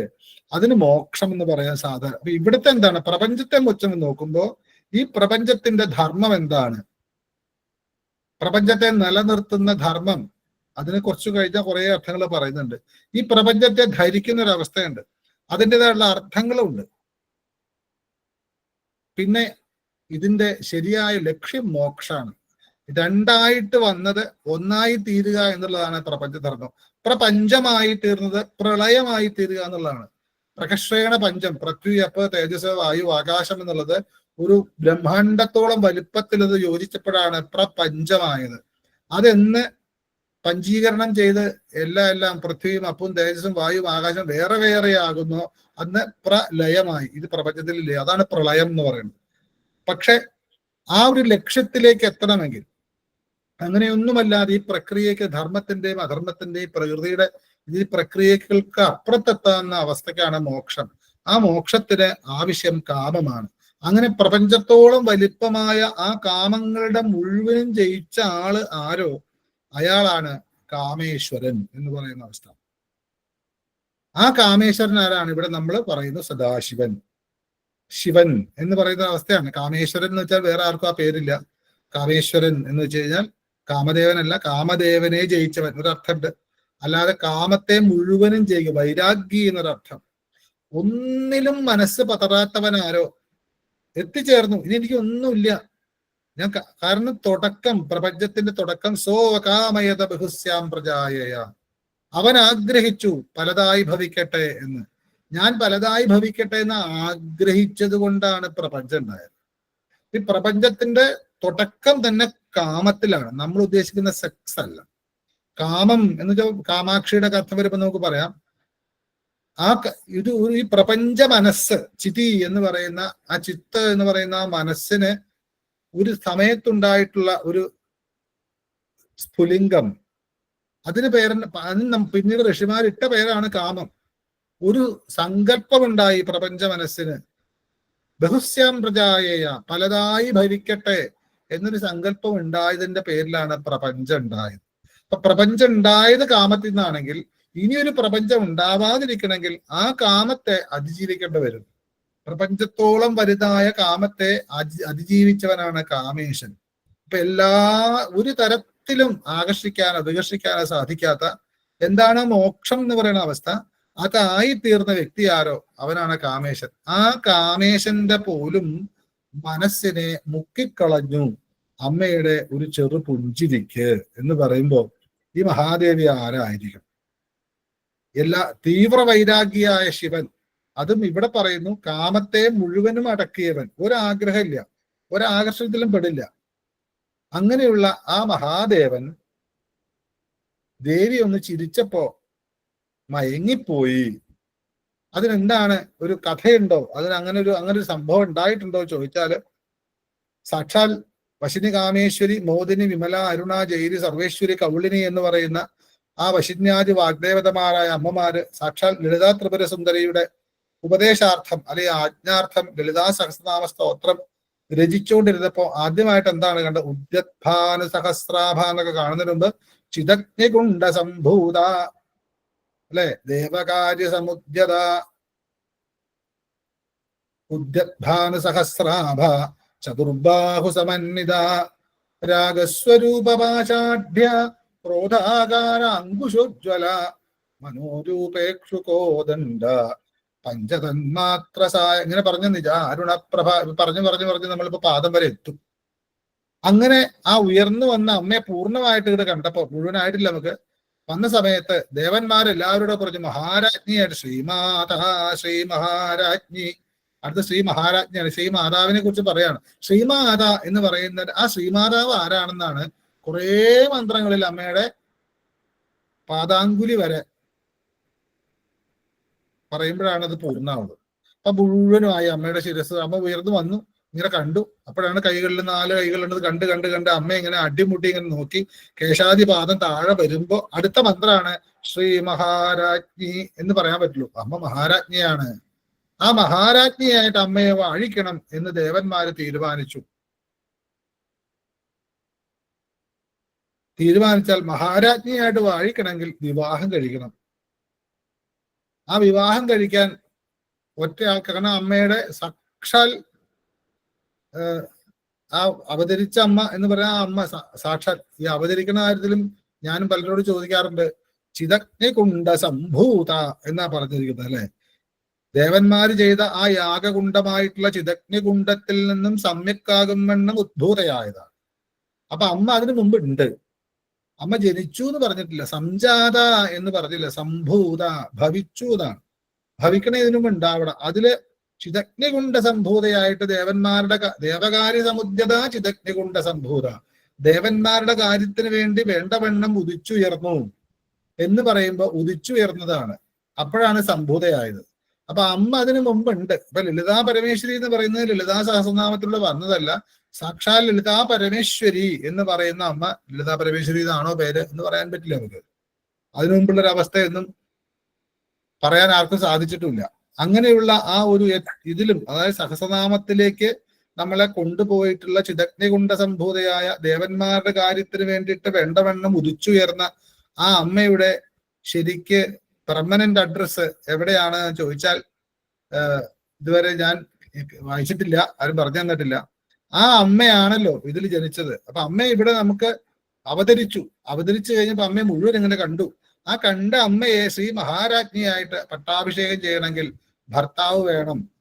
ആ സമയത്ത് ഈ ഭൂമിയിൽ, അല്ലെങ്കിൽ ദേവന്മാര് ഈ ഭൂമിയിൽ തന്നെയാണ് എന്ന് പറയണം. കാരണം ശിവപുരാണത്തിലൊക്കെ ഈ ഭൂമി എന്ന് പറയുന്നത് സത്യലോകത്തിന്റെയും വൈകുണ്ഠത്തിന്റെയും കൈലാസത്തിന്റെയും എന്താ പറയണ്ടേ വാത്സല്യ നിധിയായ ഒരു ഗ്രഹമായിരുന്നു. അവർക്ക് അവരുടെ ഒരു ഗാർഡൻ ആയിരുന്നു. അവർക്ക് സന്തോഷിക്കാനും ഉല്ലസിക്കാനും ലീലകൾ ആടാനും വേണ്ടിയിട്ടുള്ള ഒരു പ്രദേശം മാത്രമായിരുന്നു ഭൂമി. പിന്നീട് ഒരു പ്രശ്നം വന്നപ്പോ ആ ഭൂമി നശിക്കുന്നറിഞ്ഞ്, അസുരന്മാരെ നശിക്കുന്നറിഞ്ഞപ്പോ ഒരു പ്രത്യേക രീതിയിൽ ശിവൻ തന്നെ അവിടെ നിന്നും അനേക യോജനകൾ മാറ്റി കൊണ്ടുവന്ന ഒരു പ്രത്യേക സ്ഥാനത്ത് നിർത്തിയെന്നും താഴെ പോവാതിരിക്കാനായിട്ട് നവഗ്രഹങ്ങളെ കൊണ്ട് പ്രൊട്ടക്ട് ചെയ്തു എന്ന് പറയുന്ന ശിവപുരാണത്തിലെ കഥയൊക്കെ ഉണ്ട്. ഈ ഭൂമിയിൽ തന്നെ ആവാം. എത്രയോ കാലഗണന കണക്കാക്കേണ്ടി വരും ഈ അമ്മയുടെ ഉത്ഭവം. ആ ബ്രഹ്മാണ്ഡ പുരാണത്തിൽ പറഞ്ഞു എന്നുള്ളതുകൊണ്ട് ബ്രഹ്മാണ്ഡ പുരാണം എഴുതിയ വർഷം എടുത്തിട്ട് കാര്യമില്ല. ഇതിനൊക്കെ ഉള്ളിന്റെ ഉള്ളിൽ വേറെ അർത്ഥങ്ങളുണ്ട്. അപ്പൊ ഇവിടെ ആ ഭഗവതിക്ക് ശിവനെ പറ്റൂ.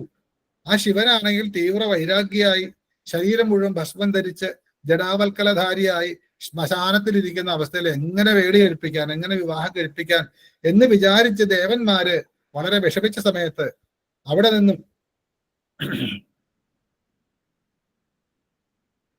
അതെല്ലാം ആ ഭാവം മുഴുവനും മാറ്റിയിട്ട് ദേവന്മാരുടെ വിഷമം മാറ്റി കൊടുക്കണം, ഭഗവതിയുടെ അവതാര ഉദ്ദേശം നടപ്പാക്കണം എന്ന് വിചാരിച്ചിട്ട് സാക്ഷാൽ ആ രുദ്രനായിട്ടുള്ള ശ്മശാന രുദ്രനായിട്ടുള്ള ഭഗവാൻ കാമേശ്വരന്റെ രൂപം ധരിച്ചു എന്നാണ്.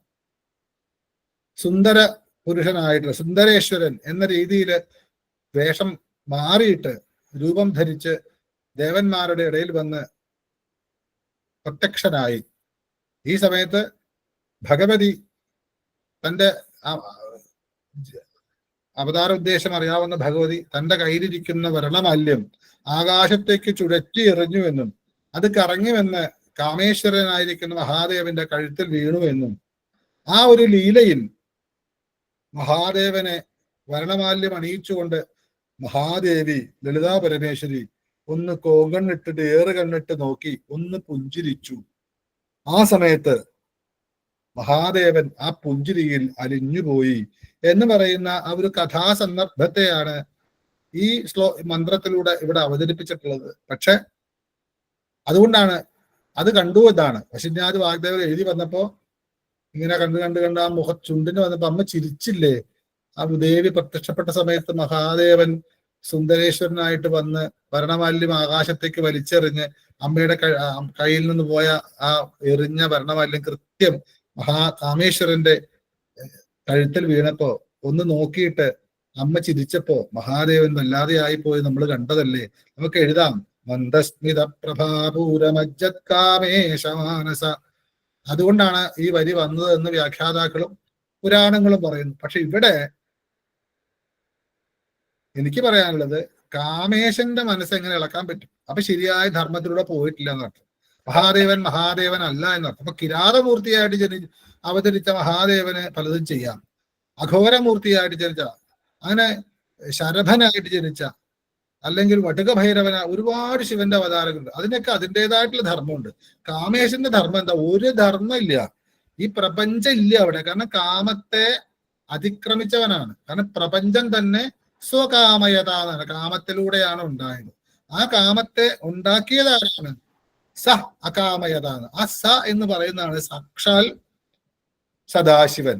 ആ സദാശിവന്റെ ഉള്ളിൽ നിന്നും വന്ന ഒരു ചിന്തയാണ് പലതായി ഭവിക്കട്ടെ എന്ന്. ആ ചിന്ത വന്ന ഈശ്വരനെയാണ് കാമേശ്വരൻ എന്ന് പറയണമെങ്കിൽ ആ കാമേശ്വരനെ ആകർഷിക്കാൻ ഈ പ്രപഞ്ചത്തിലെ യാതൊന്നിനും സാധ്യമല്ല. ഇപ്പൊ സാധാരണ രീതി പറഞ്ഞാൽ നമുക്കുണ്ടാവുന്ന എല്ലാ കാര്യങ്ങൾക്കും, എല്ലാ തരത്തിലുള്ള നല്ല കാര്യങ്ങൾക്കും ചീത്ത കാര്യങ്ങൾക്കും ആദ്യം ആവശ്യം കാമമാണ്. നമ്മൾ ഉദ്ദേശിക്കുന്ന സെക്സ് എന്നുള്ളതല്ല.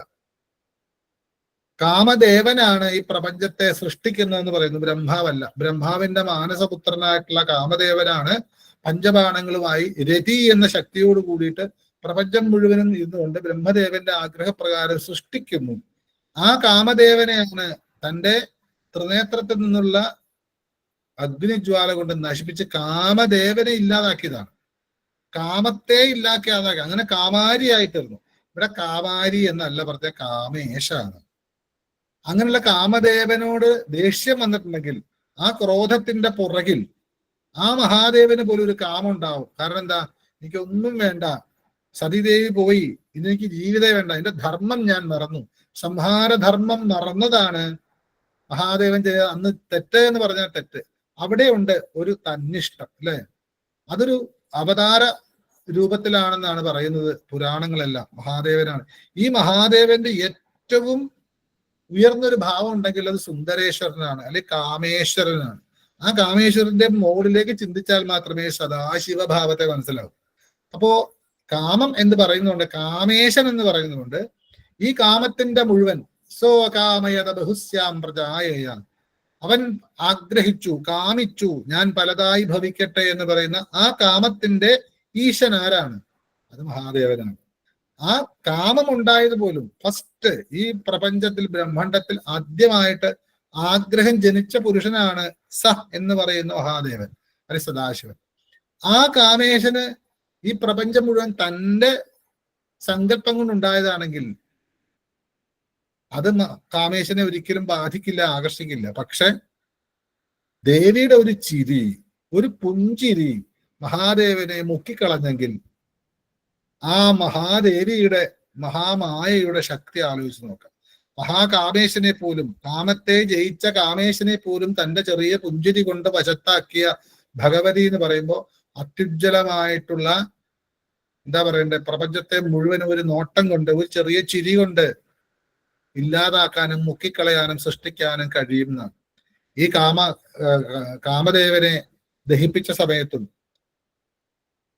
ആ എല്ലാവരുടെയും പ്രാർത്ഥന ഭണ്ഡൻ എന്ന് പറയുന്ന രീതിയിലേക്ക് ആ ഭസ്മം കൊണ്ട് ചിത്രസേനൻ എന്ന ആ ഒരു ഗണനാഥൻ ഉയർത്തിക്കൊണ്ട് വന്നപ്പോ ശതരുദ്രീയം ജപിച്ച് മഹാദേവനെ പ്രീതിപ്പെടുത്തിയപ്പോ അപ്പോഴും പുതിയൊരു ശരീരമൊന്നും കിട്ടുന്നതിന് മുമ്പ് അതൊക്കെ ചെയ്യാൻ വേണ്ടി ആ പുതു ശരീരം കിട്ടാൻ, ഭണ്ഡൻ എന്ന് പറയുന്ന പേര് കിട്ടാൻ വേണ്ടി ആ ഭസ്മത്തിൽ നിന്നും ഒരു രൂപം, കാമദേവന്റെ ശക്തിയും മഹാദേവന്റെ തൃക്കണ്ണിലെ ശക്തിയും ചേർന്നിട്ടുള്ള ആ ഒരു സൗഭാഗ്യം കിട്ടിയെന്ന് തന്നെ പറയാം. ആ ഭസ്മത്തെ രൂപം മാത്രമാക്കി, ഒരു ബിംബം മാത്രമാക്കിയപ്പോ അതിലേക്ക് പ്രതിഷ്ഠ പോലെ ജീവൻ പകർന്നത് മഹാദേവന്റെ അനുഗ്രഹം ആണ് നമുക്ക് കേട്ടിട്ടുണ്ട്. പക്ഷെ അങ്ങനെയല്ല. ആ സമയത്ത് ഭഗവതി മഹാദേവനെ ഒന്ന് നോക്കിയെന്നാണ്, മന്ദസ്മിതമായിട്ട് ഒന്ന് നോക്കിയപ്പോ ആ മന്ദസ്മിതത്തിന്റെ ശക്തിയും മഹാദേവന്റെ ആ സമയത്തെ വളരെ സന്തോഷവും നിറഞ്ഞ ആ കാമത്തിൽ ആ ഭസ്മമായ കാമദേവൻ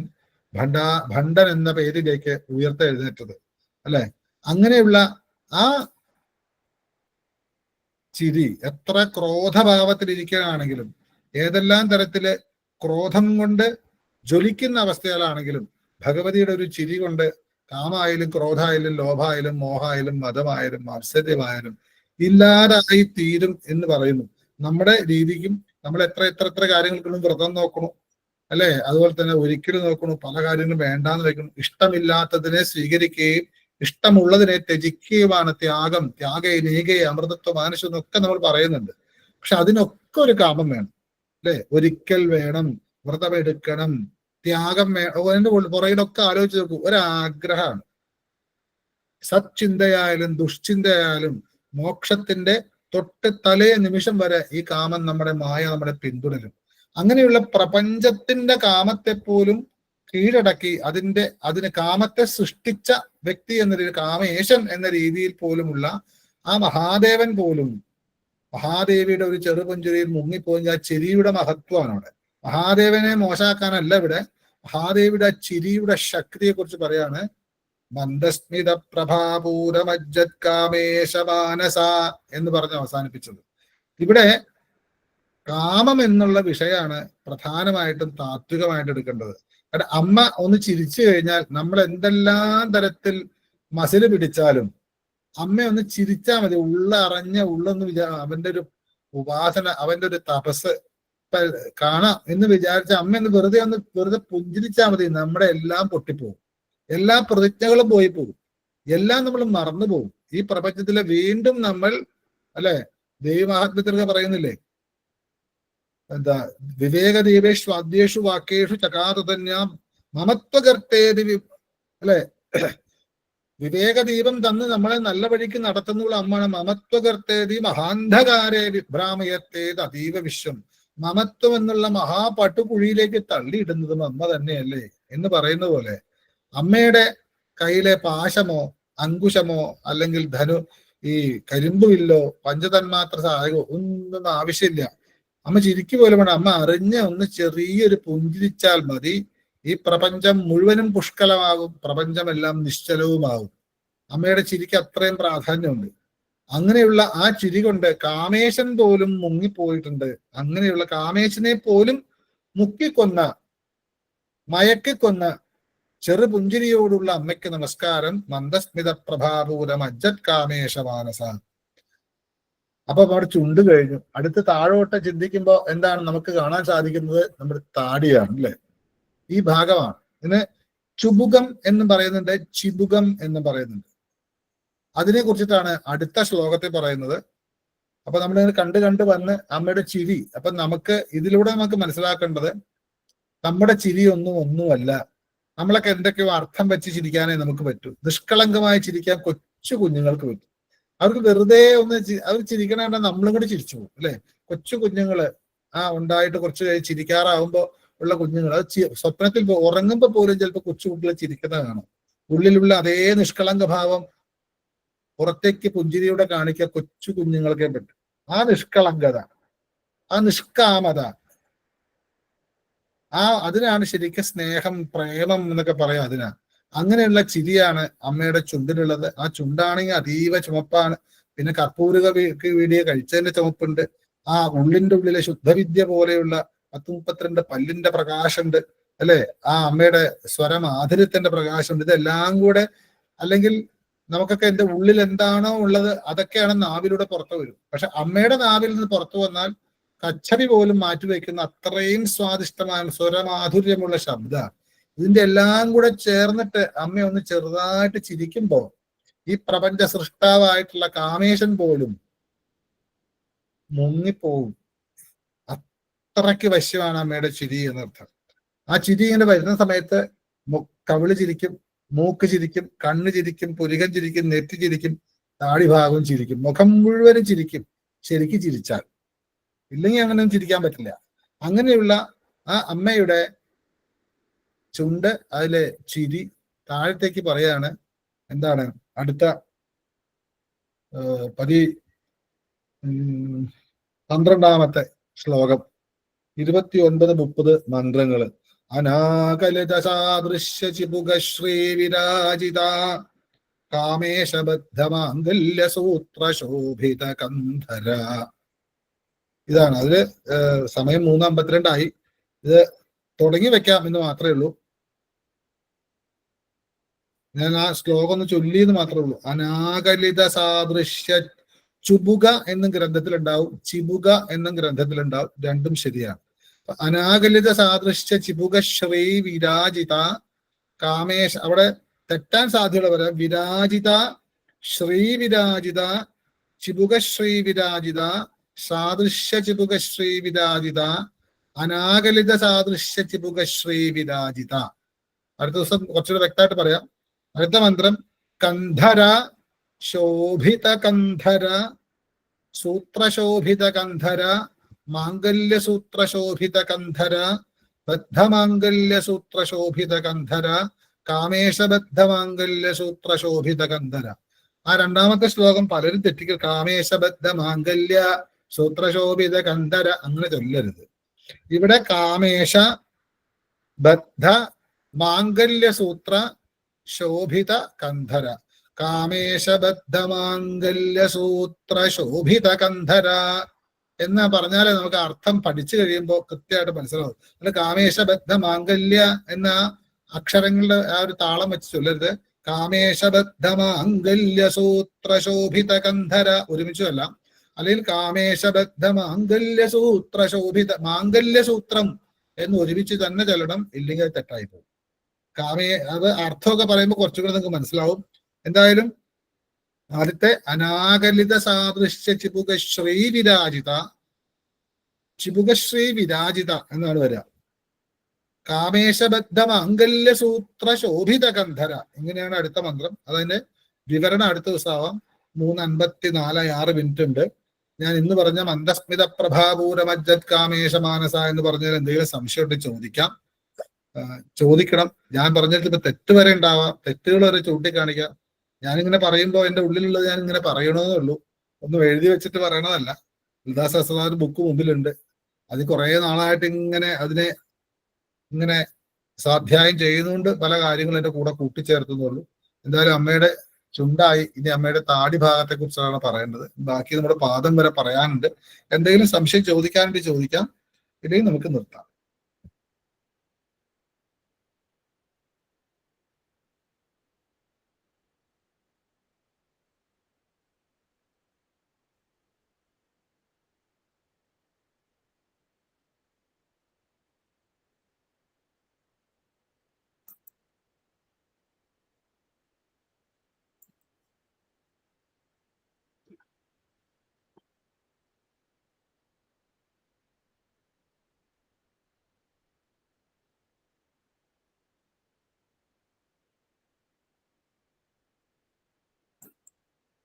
ആർക്കും ഒന്നും ചോദിക്കാനില്ലേ?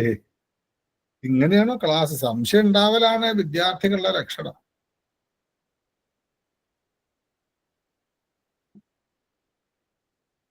അത് എല്ലാരും പോവാണോ?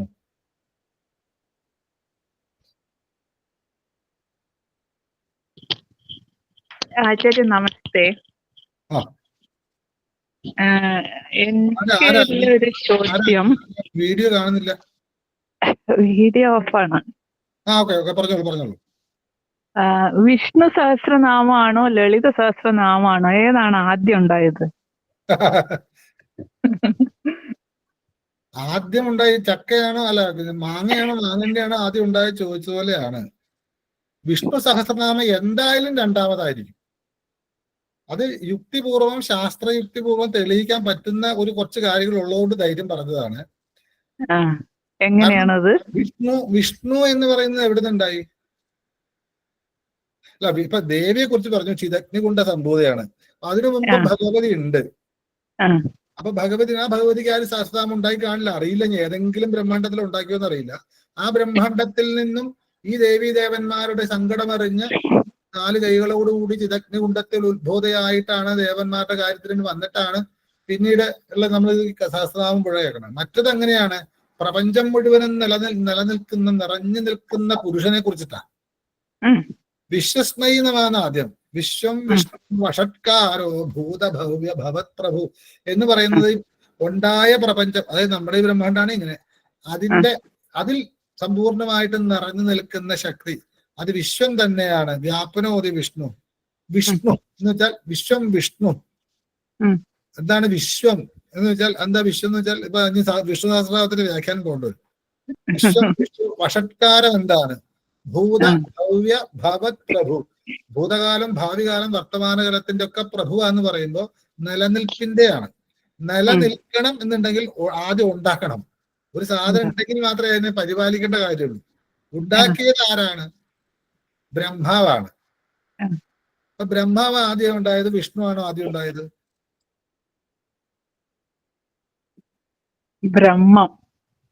ബ്രഹ്മാവ് അല്ലേ സൃഷ്ടികർത്താവ്? സൃഷ്ടിച്ചാലല്ലേ പരിപാലിക്കാൻ പറ്റൂ, അല്ലേ? അപ്പൊ ബ്രഹ്മാവ് ഉണ്ടായതിനു ശേഷം വേണ്ടേ വിഷ്ണു ഉണ്ടാവാൻ?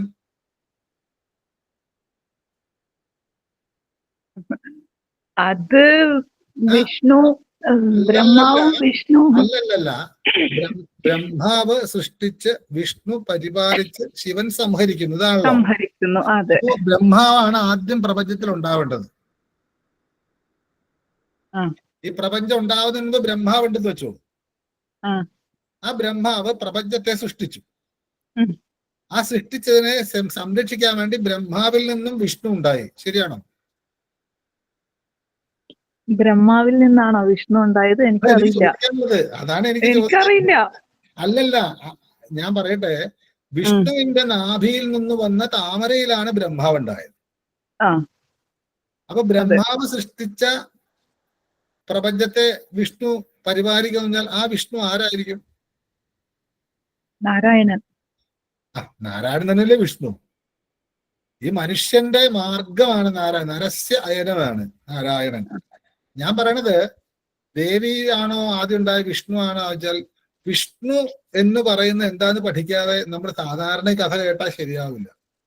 വിഷ്ണുവിന്റെ കിടക്കുന്നത് വിഷ്ണു എന്ന് പറഞ്ഞാൽ വ്യാപിച്ചു കിടക്കുന്ന, വ്യാപനശീലമുള്ളത്. ആ വ്യാപിച്ചു കിടക്കുന്നതിൽ ഒരു താമര ഉണ്ടായി.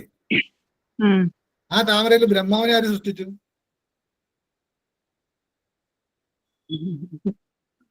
ഇത് വളരെ കാര്യമായിട്ട് അതിന്റെ യുക്തിയിലേക്ക്, അതിന്റെ താത്വിക ഭാവത്തിലേക്ക് പോയാലേ, ഇപ്പൊ നാരായണ സൂക്തം എന്നൊരു സൂക്തമുണ്ട്. അത് വിഷ്ണുവിന് വേണ്ടി ഇങ്ങനെ, അത് പുരുഷ സൂക്തം. വിഷ്ണുവിനെ അർച്ചിക്കാനായിട്ട് നമ്പൂതിരിമാരും എല്ലാവരും വളരെ കാര്യമായിട്ട് സഹസ്രഹേഷ പുരുഷ സഹസ്രാക്ഷ സഹസ്രവ സമൂഹം വിശ്വതോ വൃത്വ അത്യധിഷ്ഠ ഇങ്ങനെയൊക്കെ ചൊല്ലുന്നുണ്ട്. അത് വിഷ്ണുവായിട്ട് ഒരു ബന്ധവുമില്ല. നമ്മൾ ഈ പുരാണത്തിൽ കാണുന്ന വിഷ്ണുവായിട്ട് ഇപ്പൊ നാരായണ സൂക്തം, ആ നാരായണ സഹസ്രശീർഷം ദേവം വിശ്വാക്ഷം വിശ്വശംഭുവം, 1000 തലയുള്ള സഹസ്രശീർഷം വിശ്വത്തിന്റെ അക്ഷമായിട്ടുള്ള വിശ്വവിനെ സൃഷ്ടിച്ച എന്ന് പറയുന്നത് ഈ പ്രപഞ്ചത്തെ സൃഷ്ടിച്ച ആളെ കുറിച്ചിട്ടാ. അവിടെ പറയുന്നത് തസ്യാ ശിഖായ മധ്യേ പരമാത്മാവസ്ഥിത സ ഹരി സ ശിവ സ ഇന്ദ്ര പരമസ്വര എന്ന് പറയുന്നുണ്ട്. അപ്പൊ ആ തസ്യ ശിഖ, ആ ശിഖ ഏതാണ്? ശിഖ ഏതാന്ന് അറിയില്ല. അവിടെ വിഷ്ണു ഇല്ല, ഹരി ഇല്ല, ഒന്നുമില്ല. ഇപ്പൊ ഭദ്രകാളി എന്ന് പറയുന്ന ദേവിക്ക് ഒരു ഇഷ്ടസൂക്തമുണ്ട്. കേശ്യാഗ്നിം കേശി വിഷം കേശി വിഭർത്തി രോദസി കേശീതം ജ്യോതി. അത് ഭദ്രകാളിയായിട്ട് ഒരു ബന്ധമില്ലാത്തൊരു സൂക്താണ്. അത് ഋഷി തീരുമാനിച്ചു ഇത് ഭദ്രകാളി. അപ്പൊ ഈ സൂക്തം ഭദ്രകാളിയുടെയാണ് തീരുമാനിച്ച ഋഷിക്ക് മനസ്സിലായിട്ടുണ്ട് ഈ സൂക്തമാണ് ഭദ്രകാളി.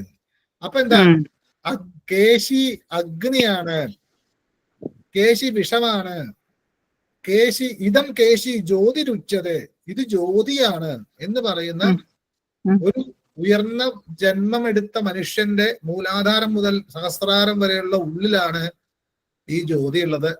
അതാണ് തസ്യാ ശിഖായ മധ്യേ പരമാത്മാവ്, ആ ബിന്ദുവിന്റെ നടുക്കുള്ളതാണ്. അപ്പൊ അങ്ങനെ ചിന്തിക്കുമ്പോൾ ഇതെല്ലാം ഒരുമിച്ച് വരും. ഇതിന്റെ എല്ലാം ആകത്തുകയായിട്ട് ഇടിച്ചു പിഴിഞ്ഞെടുത്ത ശക്തി ഏതോ അതാണ് ത്രിപുര സുന്ദരി എന്നുള്ള സാധനം. അപ്പൊ ത്രിപുരം എന്താന്ന് പഠിക്കണം, വിഷ്ണു എന്താണ് ബ്രഹ്മാവ് എന്ന് പഠിക്കണം. ഒരുപാട് നമ്മളിങ്ങനെ വിസ്തൃതമായിട്ട് പോകും. എന്തായാലും എല്ലാം വ്യാസന ഉണ്ടാക്കിയത്. ആദ്യം വിഷ്ണു സഹസ്രനാമം വ്യാസന എഴുതിയത്, രണ്ടാമതാണോ ലളിതാ സഹസ്രനാമം എഴുതിയെന്ന് എനിക്കറിയില്ല. അത് വ്യാസനോട് ചോദിക്കണം. വ്യാസന എഴുതിയതാ. ആ വ്യാസന എഴുതിയതിൽ ഒരു ഇല്ലാത്ത, കൂട്ടിച്ചേർക്കലില്ലാത്ത, പുരാണത്തിലൊക്കെ അന്തർഗതമാണെങ്കിൽ പോലും, ബ്രഹ്മാണ്ഡ പുരാണത്തിലാണെന്നൊക്കെ പറഞ്ഞാൽ പോലും അതിന് അത്ര ബന്ധമൊന്നും കാണിക്കാത്ത, ഈ പ്രപഞ്ചത്തിന്റെ സർവ്വമൂലയും ടച്ച് ചെയ്യുന്ന, ജീവിത യാഥാർത്ഥ്യങ്ങളെ ടച്ച് ചെയ്യുന്ന ഒരു മനുഷ്യനെ ഈശ്വരനാക്കാൻ ഏതൊക്കെ മാർഗങ്ങള്, ഏതൊക്കെ യോഗങ്ങളിലൂടെ ഋഷിമാർ ഈ പ്രപഞ്ചത്തിൽ പറഞ്ഞു വെച്ചിരിക്കുന്നു, അതിനെ മുഴുവനും ഒന്നും കൈവിടാതെ എടുത്തു കോർത്തു വെച്ച 1000 നാമങ്ങളിൽ ലളിതാ സഹസ്രം എന്ന് പറയുമ്പോൾ യൂണിക്കാണ്.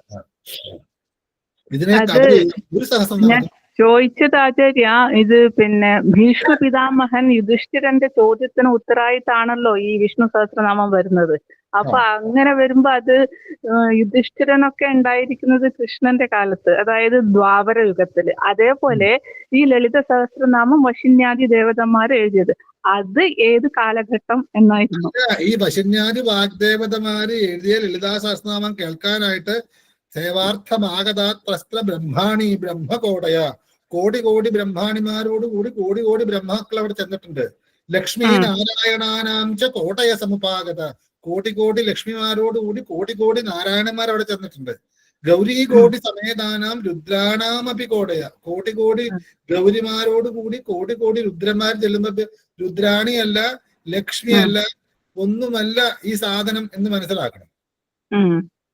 അത് അമ്മ തന്നെ നിശ്ചയിച്ച്, അമ്മ തന്നെ പറഞ്ഞ് വാഗ്ദേവതകാർ എഴുതിയിട്ടുള്ള ഒരു സഹസ്രനാമം എന്ന് പറയുമ്പോൾ അത് വ്യാസൻ മനസ്സിലാക്കി എഴുതിയിട്ടുണ്ടാവാം. വിഷ്ണു സഹസ്രനാമം യുധിഷ്ഠിരന് ആരെങ്കിലും ഉപദേശിച്ചിട്ടുണ്ടാവാം, അത് പറഞ്ഞു കൊടുത്തിട്ടുണ്ടാവാം. അപ്പൊ ഇതിനെ കുറിച്ച് പറയുന്നത് ശരിക്ക് അവനവന്റെ ഗുരു ഏതാണോ ആ ഗുരുവിന്റെ അടുത്ത് പോയി ഗുരുവിനെ കുത്തി കുത്തി കുത്തി ചോദിച്ച് മുഴുവൻ മനസ്സിലാക്കി എടുക്കുകയാണ് വേണ്ടത്. ഈ ക്ലാസ്സിൽ ചിലപ്പം 4 മണി 3 മിനിറ്റ് ആയി. ഇപ്പം ഈ ക്ലാസ്സിൽ ഉപയോഗിച്ചാൽ ഒരു വിഷയത്തിലേക്ക് പോയാൽ അത് വേറൊരു സമുദ്രമായിട്ട് അങ്ങോട്ട് പോകും. എന്തായാലും പറയാനുള്ളത് ലളിതാ സഹസ്രനാമത്തിന്റെ മൊത്തത്തിലുള്ള അർത്ഥവ്യാപ്തി, അതിന്റെ പദങ്ങളുടെ ഒരു അവ്യയങ്ങളില്ലാത്തൊരവസ്ഥ, എല്ലാം മന്ത്രങ്ങളാക്കാൻ പറ്റുന്ന അവസ്ഥ, ഇതെല്ലാം കൂടെ നോക്കിക്കൊണ്ട് ഒരു പ്രപഞ്ചത്തിൽ ജനിച്ച ഒരു മനുഷ്യന്റെ ബോഡി, ആ ബോഡി ഫിസിക്കലി മെന്റലി സ്പിരിച്വലി ബോഡിയാണ്, അട്ടമയാണ് ലളിതാ സഹസ്രനാമം. അതുകൊണ്ട് തന്നെ ഇത് വലിയ, അതിന് ദേവീപാരമായിട്ട് എടുത്താൽ അങ്ങനെ കൊണ്ടുപോവാം.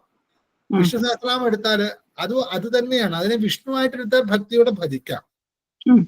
പക്ഷെ അതിന്റെ ഉള്ളിലേക്ക് ഇറങ്ങാനുള്ള മനസ്സുണ്ടെങ്കിൽ അപ്പോഴാണ് ആ ധർമ്മം ആവശ്യമുള്ളൂ. ഇപ്പൊ നമുക്ക് അമ്മയെ മഹാമായെ രക്ഷിക്കണേ എന്ന് പ്രാർത്ഥിക്കേണ്ട ധർമ്മേ ആയിട്ടുള്ളൂ. ആ ധർമ്മം നല്ലത്. വീണ്ടും വീണ്ടും നിങ്ങൾ ഉള്ളിലേക്ക് ഇങ്ങനെ ഉയർന്നു വരുമ്പോ ഈ ധർമ്മം ഉപേക്ഷിക്കാതെ തന്നെ ഉയർന്ന ധർമ്മത്തിലേക്ക് പോകാൻ MBBS പഠിച്ചിട്ട് അതിന്റെ മുകളിൽ MD പഠിക്കുന്ന പോലെ പോകാൻ പറ്റുന്ന സാധനമാണിത്. ഇത് ശരിക്കും പറഞ്ഞാൽ സയന്റിസ്റ്റുകള് സംസ്കൃതം പഠിച്ച് വേദസംസ്കൃതമൊക്കെ പഠിച്ച് ഇതിൽ ഓരോ അക്ഷരങ്ങളെയും വിന്യസിപ്പിച്ച് ചൊല്ലി നോക്കി വൈബ്രേഷൻ മനസ്സിലാക്കി പ്രകൃതിയിലെ ഓരോരോ തരംഗങ്ങളെ മനസ്സിലാക്കിയിട്ട് റിസർച്ച് ചെയ്ത് എഴുതി വെക്കേണ്ട 1000 തിയറികളാണ്, ഈ 1000 ഫോർമുലകളാണ് ലളിതാ സഹസ്രനാമം. അത്രയും ഞാൻ സയന്റിസ്റ്റ് ഒന്നുമില്ല, ക്ലാസ് എടുക്കുന്നുണ്ട്, ടീച്ചർ, അങ്ങനെയാണ് ഞാൻ ഇതിൽ വായിച്ചത്. പക്ഷേ എനിക്ക് ഈ ഓരോ മന്ത്രത്തിലും അതിഗഹനമായ രഹസ്യങ്ങൾ മനസ്സിലാവാറുണ്ട്. ഇതൊന്നും പബ്ലിക്കായിട്ട് പറഞ്ഞു കൊടുക്കാനോ പഠിപ്പിക്കാനൊന്നും പറ്റില്ല, മനസ്സിലാവുക എന്ന് മാത്രമേ ഉള്ളൂ. എന്തായാലും ചോദിച്ചതിന് വളരെ നന്ദി. ഏതാണ് ആദ്യം ഉണ്ടായെന്ന് വെച്ചാൽ വ്യാസനോട് ചോദിക്കായിരിക്കും ഭേദം. കാരണം അദ്ദേഹമാണ് ഇത് എഴുതിയത്. 18 വ്യാസനോട് നമുക്ക് ചോദിക്കാൻ പറ്റുമോ? ഇല്ല. അതുകൊണ്ട് എന്ത് ചെയ്യണം? വ്യാസൻ ഇന്നും ജീവിച്ചിരിപ്പുണ്ടാവുമല്ലോ. എവിടെയാണെന്ന് നമുക്കറിയില്ലല്ലോ. അതാണ്, എവിടെയാണ് എന്ന് അന്വേഷിക്കലാണ്. അപ്പോ അന്തർമുഖ ശക്തിരേവ വിദ്യ, അകത്തേക്ക് ഒഴുകിയാൽ ഇതിനുള്ളിൽ വ്യാസം എന്ന് വെച്ചാൽ എന്താ അർത്ഥം? അപ്പൊ അങ്ങനെ അന്വേഷിക്കും കേട്ടോ. നമുക്ക് അടുത്ത ക്ലാസ്സിൽ ചിന്തിക്കാം. നമസ്കാരം. ഓക്കെ ആചാര്യ, താങ്ക് യു. നമസ്തേ. ഇത് കുറച്ച് സമയം നോക്കാം.